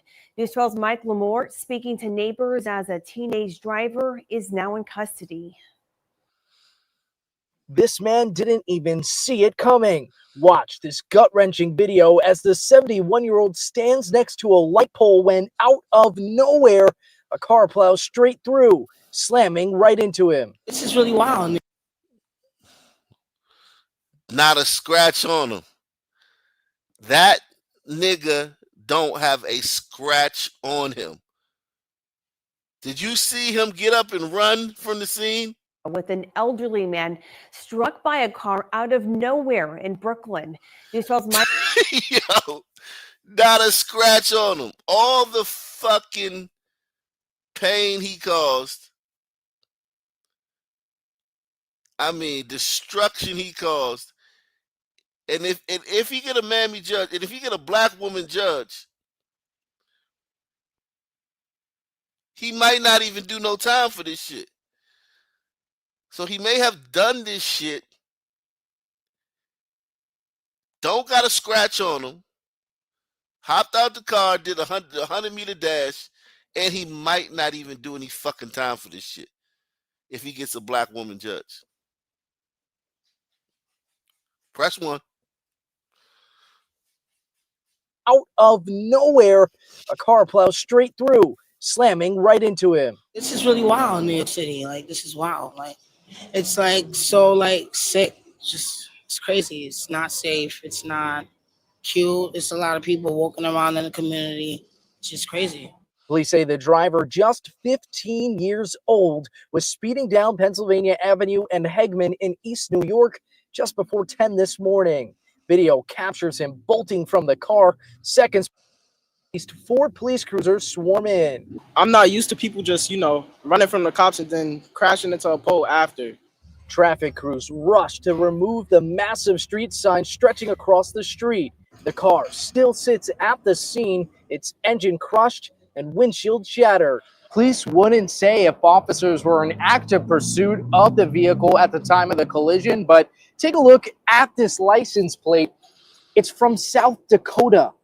NYPD policy updated in January states to initiate a vehicle pursuit is now limited to only the most serious and violent crimes. Pursuits will not be allowed for traffic infractions, violations, or non-violent misdemeanors. Think about life first before you try to, make a mistake and kill someone else. Police say the victim was taken to a hospital in stable condition, and the teen driver is now in custody in East New York. Mike Lamort, News 12.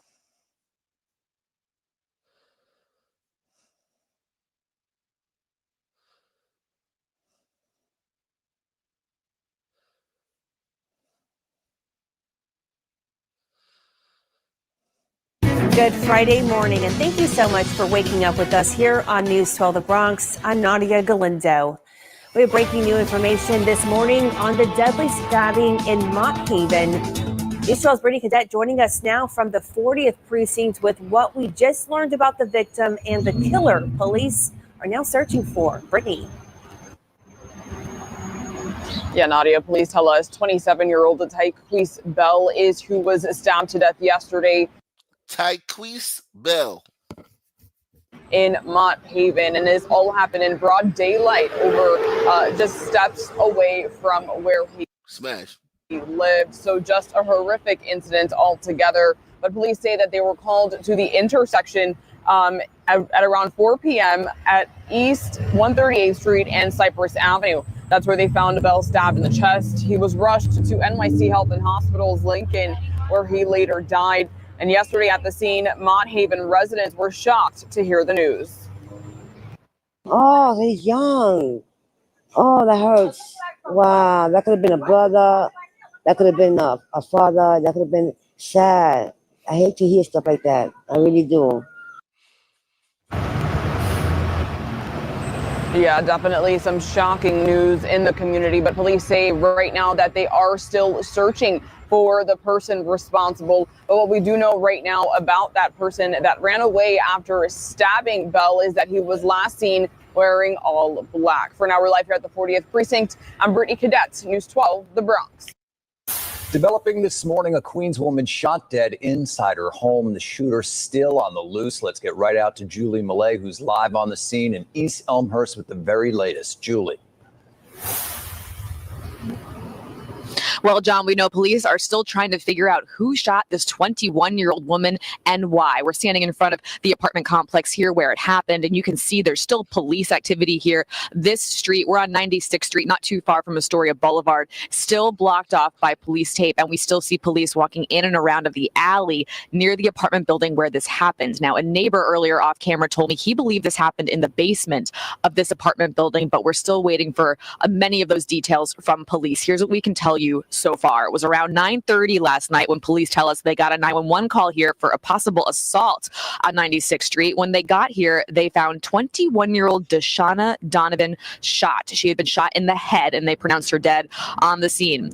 That's when this area of 96th Street became a crime scene, and you can see here.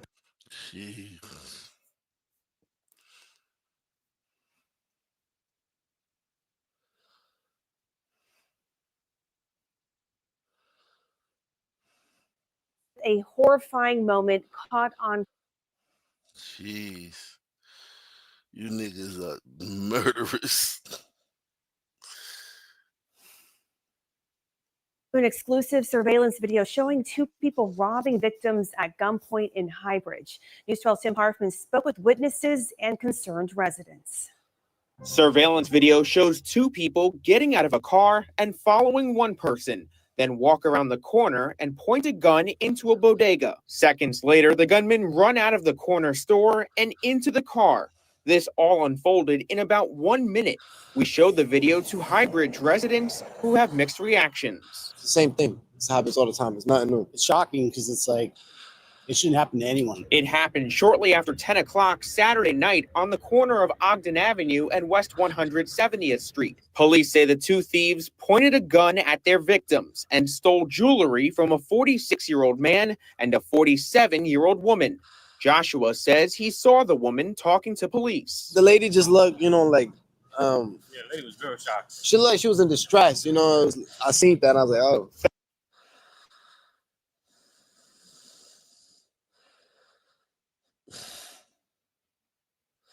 A horrifying moment. The owner of Kim Hung Jewelry Store near Arborn and Silver Creek Road in East San Jose was injured last Friday during a robbery at his shop. And new at 10, KTVU's Zach Sauce live outside the shop where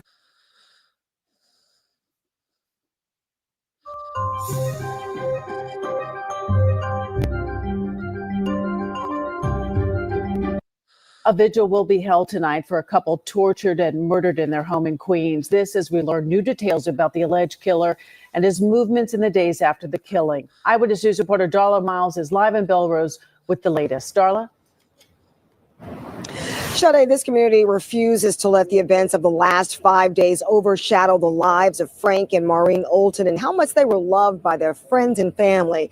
In a few hours, many people are expected to come and gather and celebrate their lives and try to continue to distance the new and disturbing details about this case.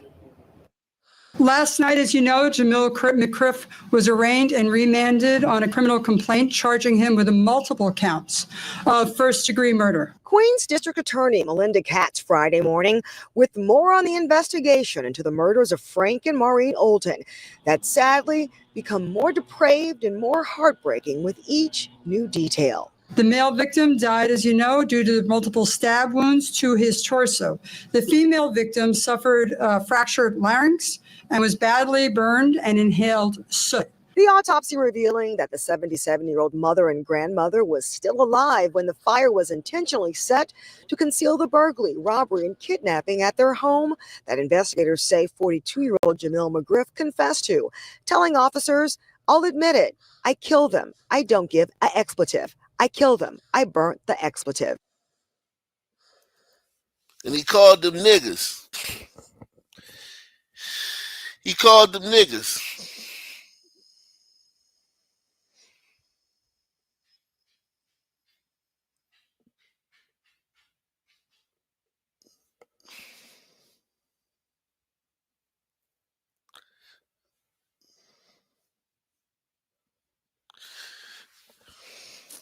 And listen, I'm not stupid enough to ask, why didn't this story get national coverage? We know why this story didn't get national coverage. It was too much going on. You had the girl on the train in Charlotte get killed, and then you had Charlie Kirk. So this couldn't. You niggas is lucky. You niggas is lucky. You niggas are lucky that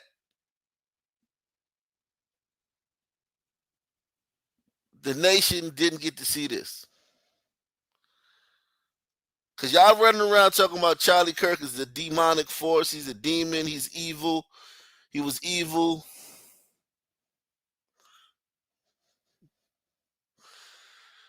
You niggas are lucky that there was too much going on for this story to go national.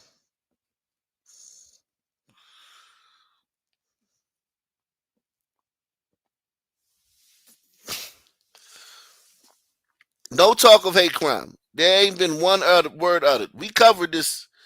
We've been covering this since it happened. Not one word uttered about a hate crime in any of the news stories. Not one word covered about hate crime. Not one word about a hate crime.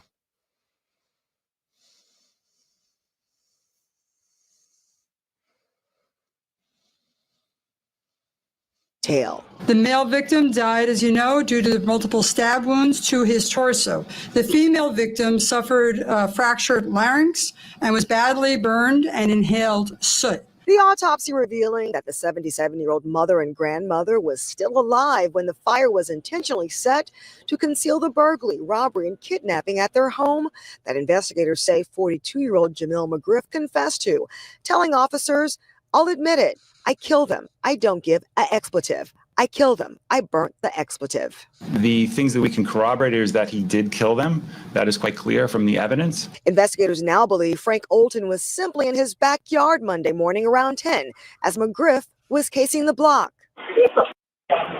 He went to this home on 254th Street, knocked on the door, or saw the person in the backyard, the victim in the backyard. There was some, engagement in the backyard. And just 3 hours after the gruesome murders, prosecutors say McGriff made two $400 purchases with the Olton stolen credit card. He went from here to the Bronx, to Manhattan. He went to movies. He bought clothes at Macy's, all on the victim's card. Police say McGriff, a level 3 sex offender and career criminal, was actively being sought for 2 robberies on the Lower East Side in August and September before the Oltons were killed on Monday. He has 17 priors. He has numerous robbery arrests. He was on parole. 17 priors. The dude in Charlotte had 14, right? Am I correct? The dude in Charlotte had 14 priors. This dude has 17 priors.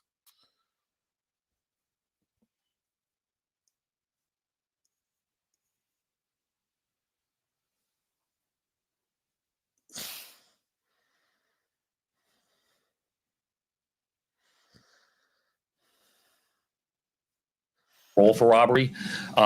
He is known to do commercial robberies, and in one instance, he did a commercial robbery where he sexually abused an employee. He was arrested for robbery not soon after that one, and that's why he was on parole.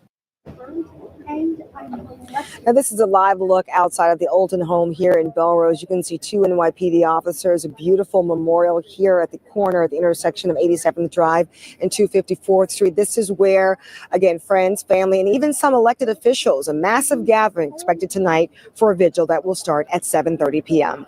Reporting live in Belrose, Darla Miles, Channel 7 Eyewitness News.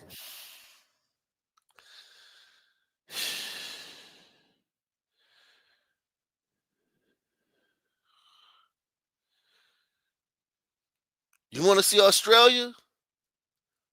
Let's see what niggas is doing in Australia. Good evening. Two young boys aged just 12 and 15 have been murdered in cold blood by a gang of young thugs. They'd been walking home from a basketball game when they were ambushed and attacked with knives and machetes.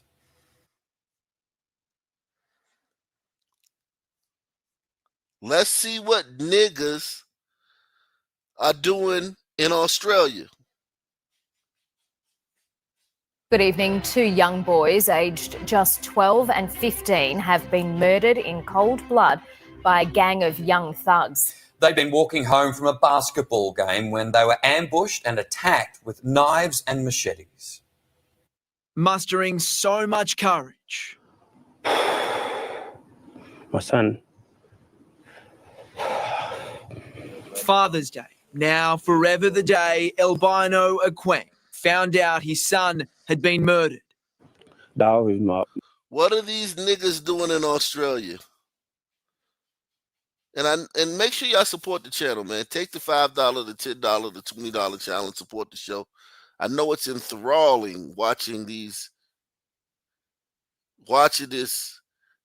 PowerPoint presentation of how niggas, the last thing niggas need to be doing is sitting up in church talking about how evil and demonic Charlie Kirk was. I know you love that PowerPoint, this masterclass PowerPoint presentation on how the last thing niggas need to be doing is sitting up in church hooting and hollering about how demonic and evil Charlie Kirk was. I got that. But we still need y'all to support the channel. Snap out of it and support the channel every once in a while.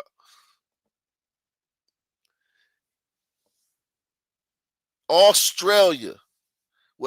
Think about it. Wherever you put these niggas, you get the same thing. Wherever you put these niggas, you get the same thing.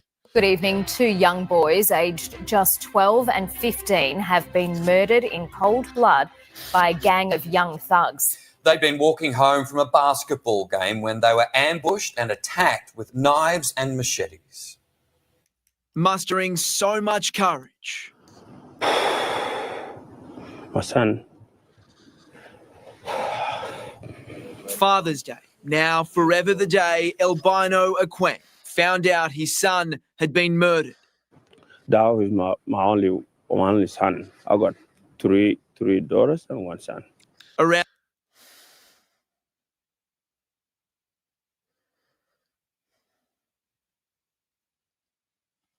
daughters and one son. Around 8 p.m. in Cobblebank, 15-year-old Dow was walking home from a basketball game with two friends when they were ambushed by a gang of young thugs.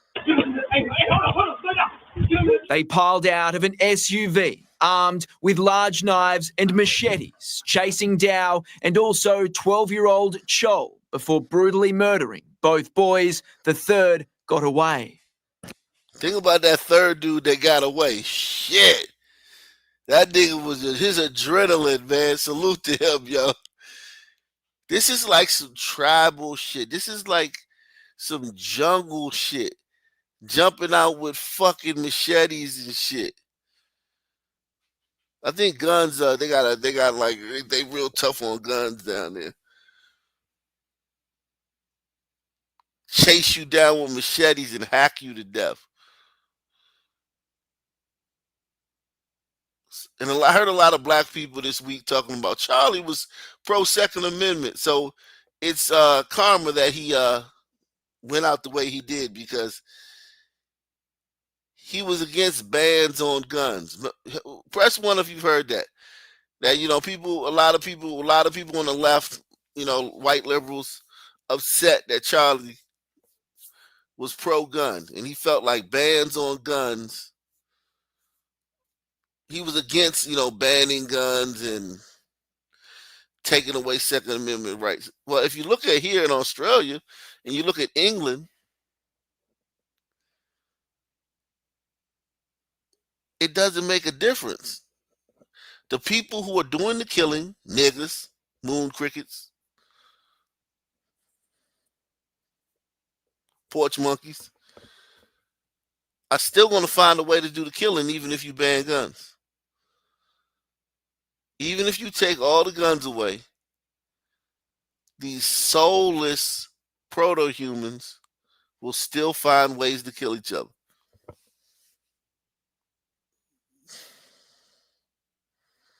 Basketball game with two friends when they were ambushed by a gang of young thugs.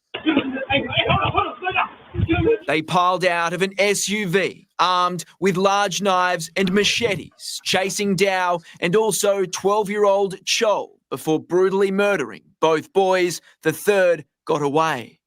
I heard a child screaming, someone please help me, over and over again. This is shocking. It's malevolent.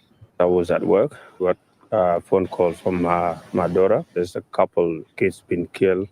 I tried to call my son. The phone, it doesn't go through. Chol died on the street. Around the corner, Dow was killed in a neighbour. I want you to think. Just from what we know of Western women, Western liberal women, because Australia is the West, and it's very liberal. So what we can presume about this woman,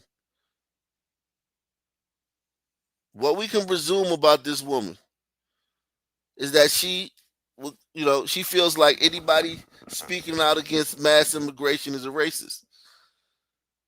We can pretty much presume that if you're against mass immigration, you're a racist. Look at these guys. She's for importing millions of these guys to come into her country and make babies. Like the guy said, I have 3 daughters and 1 son. Like, these niggas are coming over to her country and just printing babies.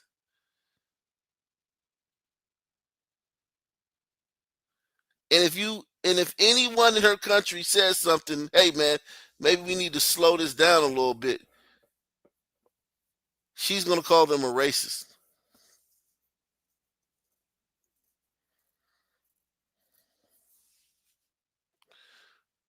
Well, let's look at what these guys' babies do. Look at what these guys' babies do. They're in the home.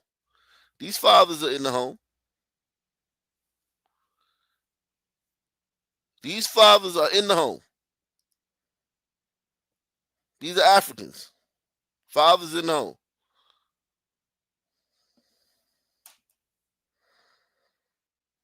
Phone, it doesn't go through. Chol died on the street. Around the corner, Dow was killed in a neighbour's front yard, just minutes from his home. Haven't heard anything from police. Police, they're just giving us from 8 o'clock until 5 in the morning. This morning, I just said, I need to know the answer. And I saw about 8 people jumping into a car, all holding machetes. And then we just called the police. We've come back outside, seen the guy was not moving at all, and his hand was completely severed from his arm. Police are adamant the two boys who were murdered were not part of any youth gang. They are trying to figure out why they were targeted or if it was a case of No, blacks hunt blacks. It's the same reason. What city was that? What was the first city we did? Where they hunted the family down, the family pulled over to get directions, and then they, took off again, and the guys in the gas station saw them and hunted them down. Niggas hunt niggas. Where was that at? God damn, that was so long ago. I forgot where that was. Cleveland. No, not Cleveland. Tampa. Oh, Tampa.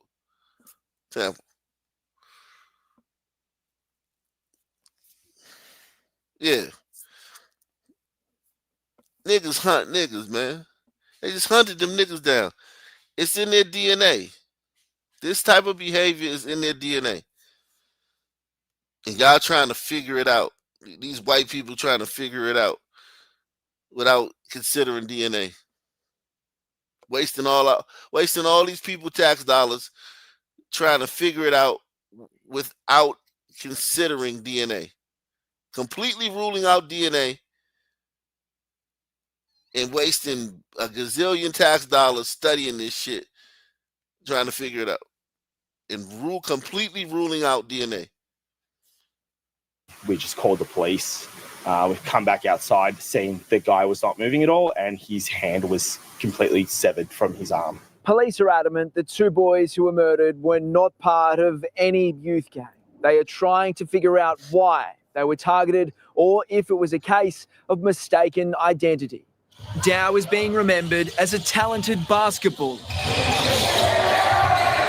but even more, a kind person. I need an answer for my son. My son is just gone like this. He's a basketball player. He's not a criminal. We came this country for safety, not to bury our young children. We came here for good life. Which has now been taken. I got you, but here's another thing they do here. What do you think another thing they do here? And I feel sorry for this mom. But what do you think another thing is that these people do when they come to Australia?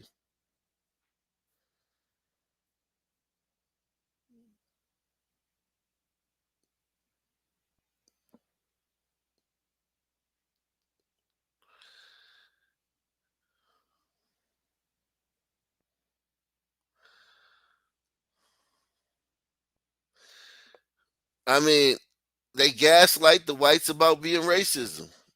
Everybody's racist. They accuse these white people of being racist all the time. Shout out to my man Glad Mudchuck.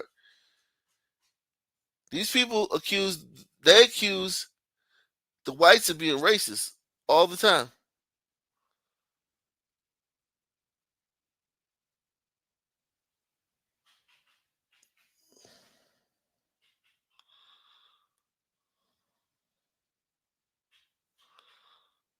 Good evening. The heartbroken father of a 12-year-old boy murdered in a machete attack says Melbourne streets are now more dangerous than his hometown in Sudan. How do you think? Now listen.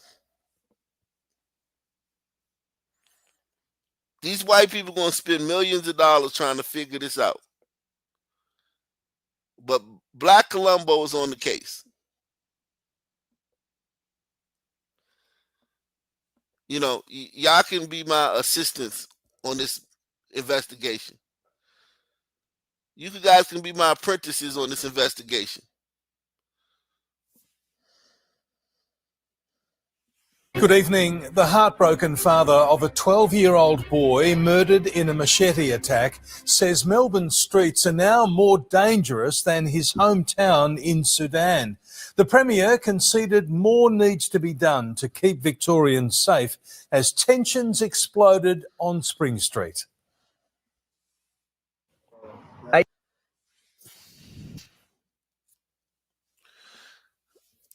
Now, your first assignment, apprentices, how did the streets of Melbourne become more dangerous than the streets of Sudan?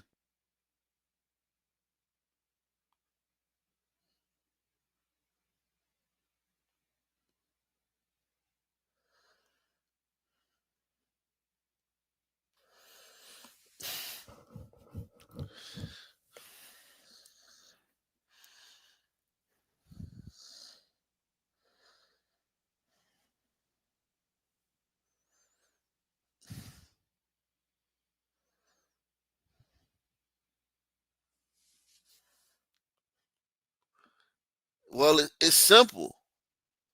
By importing a bunch of Sudanese into a system, a Western system, where there's no consequences for their behavior. So it would be just as dangerous if you just imported a bunch of Sudanese. If you import as many Sudanese as they imported, it would be just as dangerous as Sudan. Why it's more dangerous is because, like somebody said, the Sudanese chief wouldn't put up with this shit. But white people, 45 revolvers, a Sudanese chief wouldn't put up with this shit. But white people think they're racist. They're going to do the same thing in England as they are in Australia. They don't prosecute these Sudanese criminals. The Sudanese criminals are treated like black criminals in the United States or black criminals in England. So instead of it being just as bad as Sudan, it's worse than the Sudan.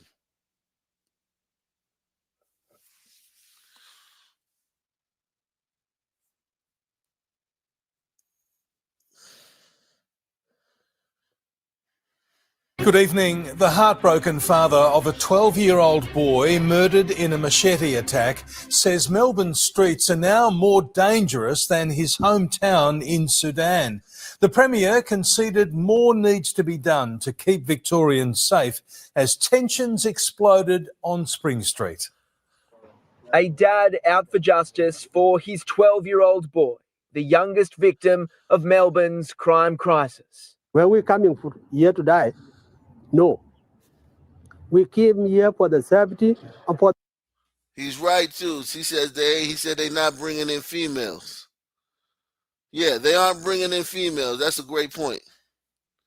They're bringing in the majority men, so there's no female nature to balance it off. Even though these are son females, but still, there's no. Yeah, that's one factor too. But the main factor is just supporting Sudanese people. You could literally solve this completely by not importing Sudanese people. Like, you would have no problem. It wouldn't matter how many men or women. It wouldn't matter how the justice system treated them.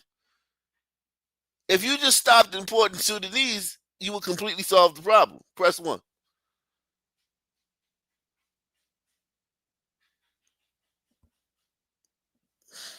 Salute to Rick Hempstead. He says, support Ak Nation. One love to Ak and the chat family. Yeah, salute, man. Yeah, man. Salute to you, Rick. Support the channel. We bringing you Australia.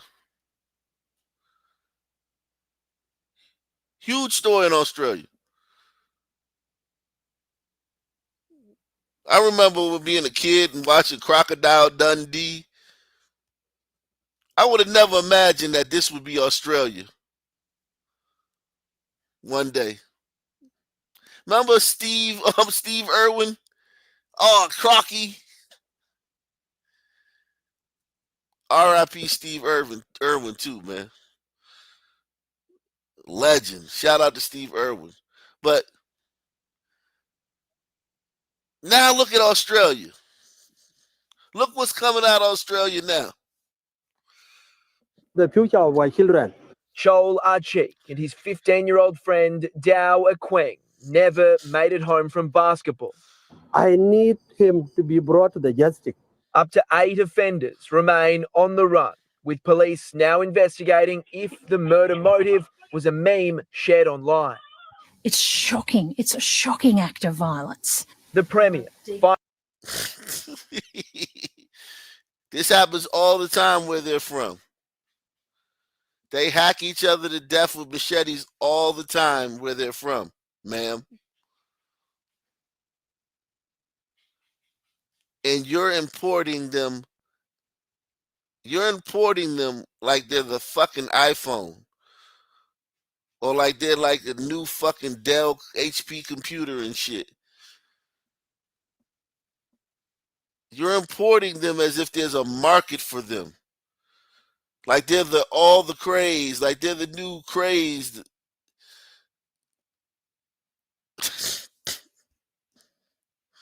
Look at all these white women up on the. Look at the leadership. This is the premier of the country, and look at all the leadership. Take me to your leader. All right, come this way.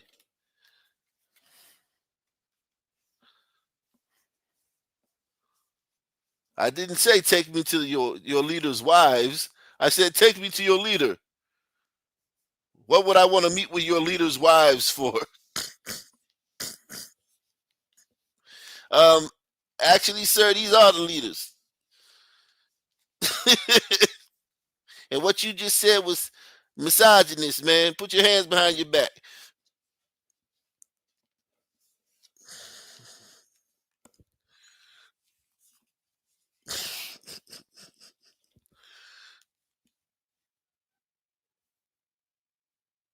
Violence. The Premier finally breaking her silence on Saturday night's double tragedy. My focus in the past day or so has been to support communities that are grieving. And I make no apologies for spending time and listening to people, understanding their pain and their grief and their anguish.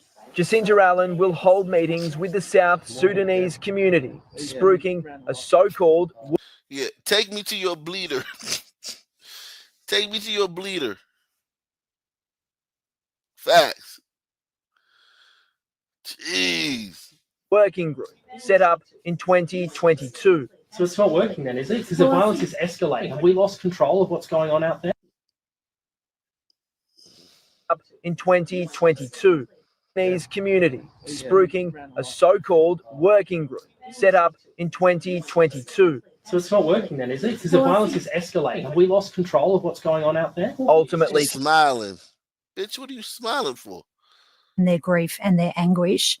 Jacinta Allen will hold meetings with the South Sudanese community, spruiking a so-called working group set up in 2022. So it's not working then, is it? Because the violence is escalating. Have we lost control of what's going on out there? Ultimately conceding there is absolutely more that needs to be done. We have to address the elephant in the room. So, and this... Nigga, you are the elephant in the room. Press 1. Comes as a result of collective responsibility, whether the government... Collective responsibility. So you niggas hack each other to death in your native land. We bring you here. You continue hacking each other to death, only you don't face consequences for it. And it's a collective, the collective community, everybody need to fucking solve the shit. Or the opposition. But there was no unity in Parliament this afternoon as the opposition leader was booted out of question time. As the crime increases and people continuously get bailed. They won't even let him speak. They won't even let this man speak. Man trying to speak out against it, and they won't even let him speak. But there was no unity in Parliament this afternoon as the opposition leader was booted out of question time. As the crime increases and people continuously get bailed. Leader of the opposition. As the crime increases and people continuously get bail. Same problem we have in America with niggas. Same problem they have in England with niggas. No unity in Parliament this afternoon as the opposition leader was booted out of question time. As the crime increases and people continuously get bailed. Leader of the opposition. You will have to leave the chamber for an hour. I will not tolerate. They kicked him out. That bitch, that fucking whore is kicking him out of here. Position. But there was no unity in Parliament this afternoon as the opposition leader was booted out of question time. As the crime increases and people continuously get bailed. Leader of the opposition. You will have to leave the chamber for an hour. I will not tolerate this kind of disrespect to the chair. Brad Batten suspended for the day. And you want to silence the opposition? Leader of the opposition. Community leaders say the youth gang culture in Melbourne is even prompting parents to reconsider life in Australia. They're looking for saving them from the crime around them and taking them back to Africa. The state government is now under pressure. What's the problem with that? That's the only shot. That's the only bright spot. That's the only bright spot in this whole story. To reconsider life in Australia. They're looking for saving them from the crime around them and taking them back to Africa.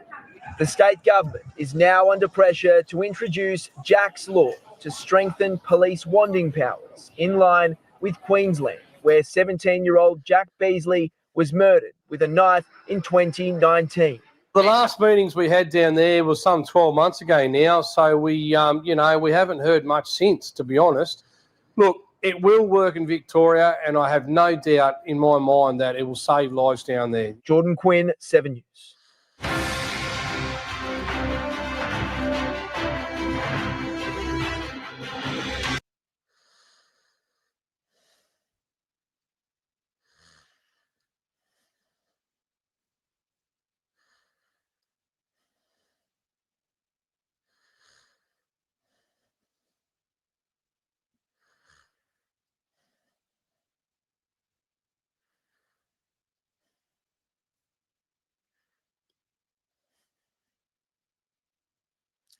No matter where you go,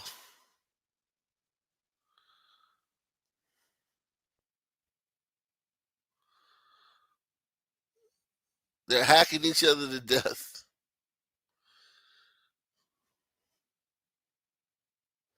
Let's get into the panel now with Susie. Take the $5, the $10, the $20 challenge. Support the channel, guys. Australia. We started with Charlie Kirk. We covered America. Now we doing Australia. This is what's going on in fucking Australia.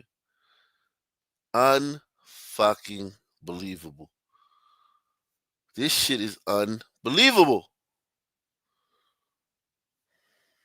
Let's get into the panel now with Susie O'Brien, who's News Corp's National Education Editor. She joins us live from Melbourne. And Steve Senatiempo, Brekkie host on 2CC in Canberra, joining us, of course, from the nation's capital. But it's all happening in Victoria again. Susie, I've got to start with you again because there's so much going on there that's big news in Victoria, but around the nation. And first off, of course, I want to get to this crime crisis and the gang crime crisis. And over the years, we've heard so much denial from police and from politicians. Surely they're starting to realise now they've got a real crisis to deal with. Give us a sense of the community response in Melbourne. I think people over the weekend were sickened when they heard that a 12-year-old and a 15-year-old were killed in a knife attack, a machete attack. As far as I know, the people who allegedly did it, youth, are still on the run. They haven't been caught yet. There was another young man from South Sudan who was killed in a drive-by shooting in the CBD a couple of days ago. There's one school in the outer suburbs that has had 2 kids die from stabbing attacks in the last 2 years alone.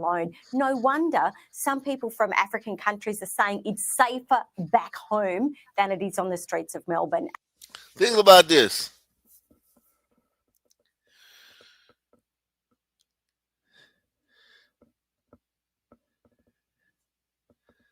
These white people are acting as if it's their fault. They've completely been brainwashed.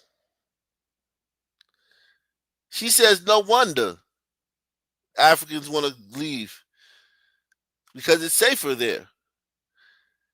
But the only people killing Africans in Australia are the Africans. She's saying it as if white people are killing Africans in Australia.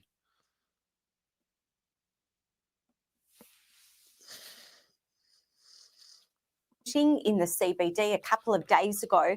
There's one school in the outer suburbs that has had 2 kids die from stabbing attacks in the last 2 years alone. No wonder some people from African countries are saying it's safer back home than it is on the streets of Melbourne. And I think it's an absolute indictment on our city. And it's sad and shaming and embarrassing that people do not feel safe in their own homes or even out on the street. Well said, Susie. And your reference to that story in the Herald Sun. That fucktard said, well said, Susie.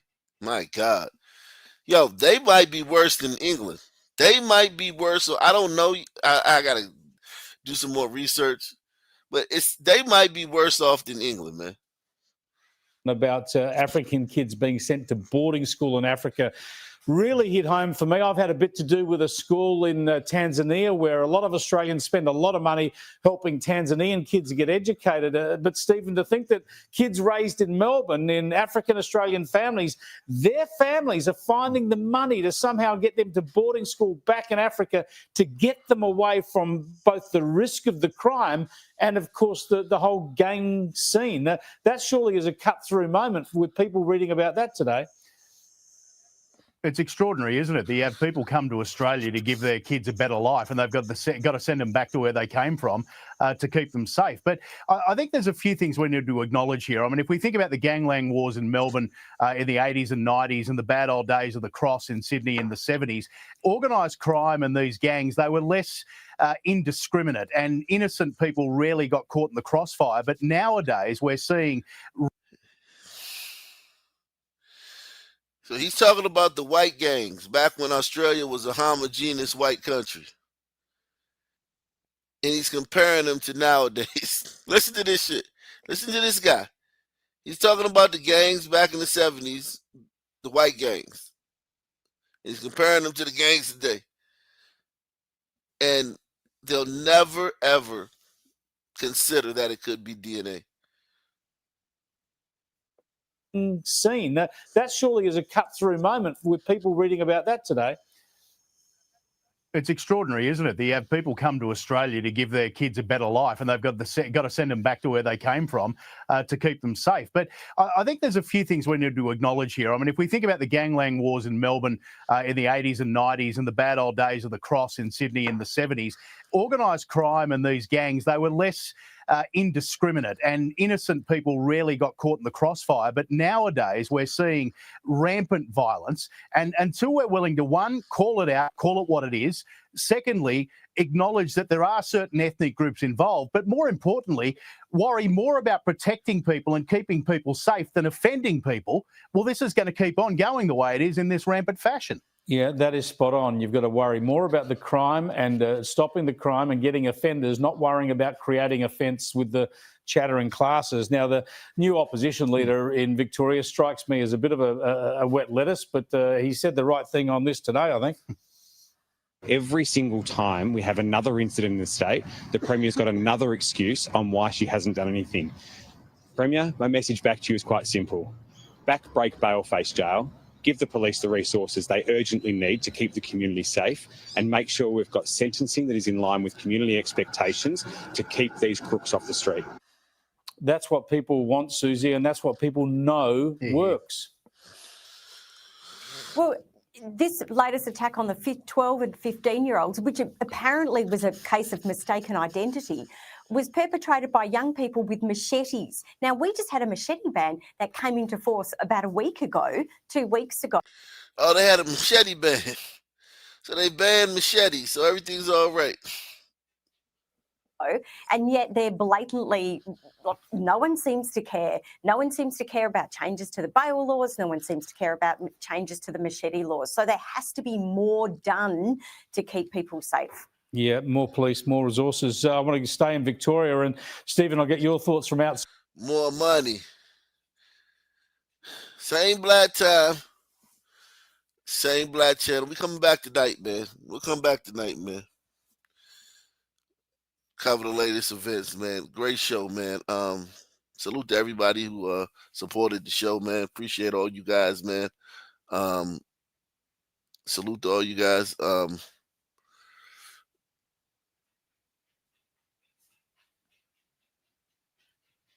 Same black time, same black channel. I'm out of here. Subscribe.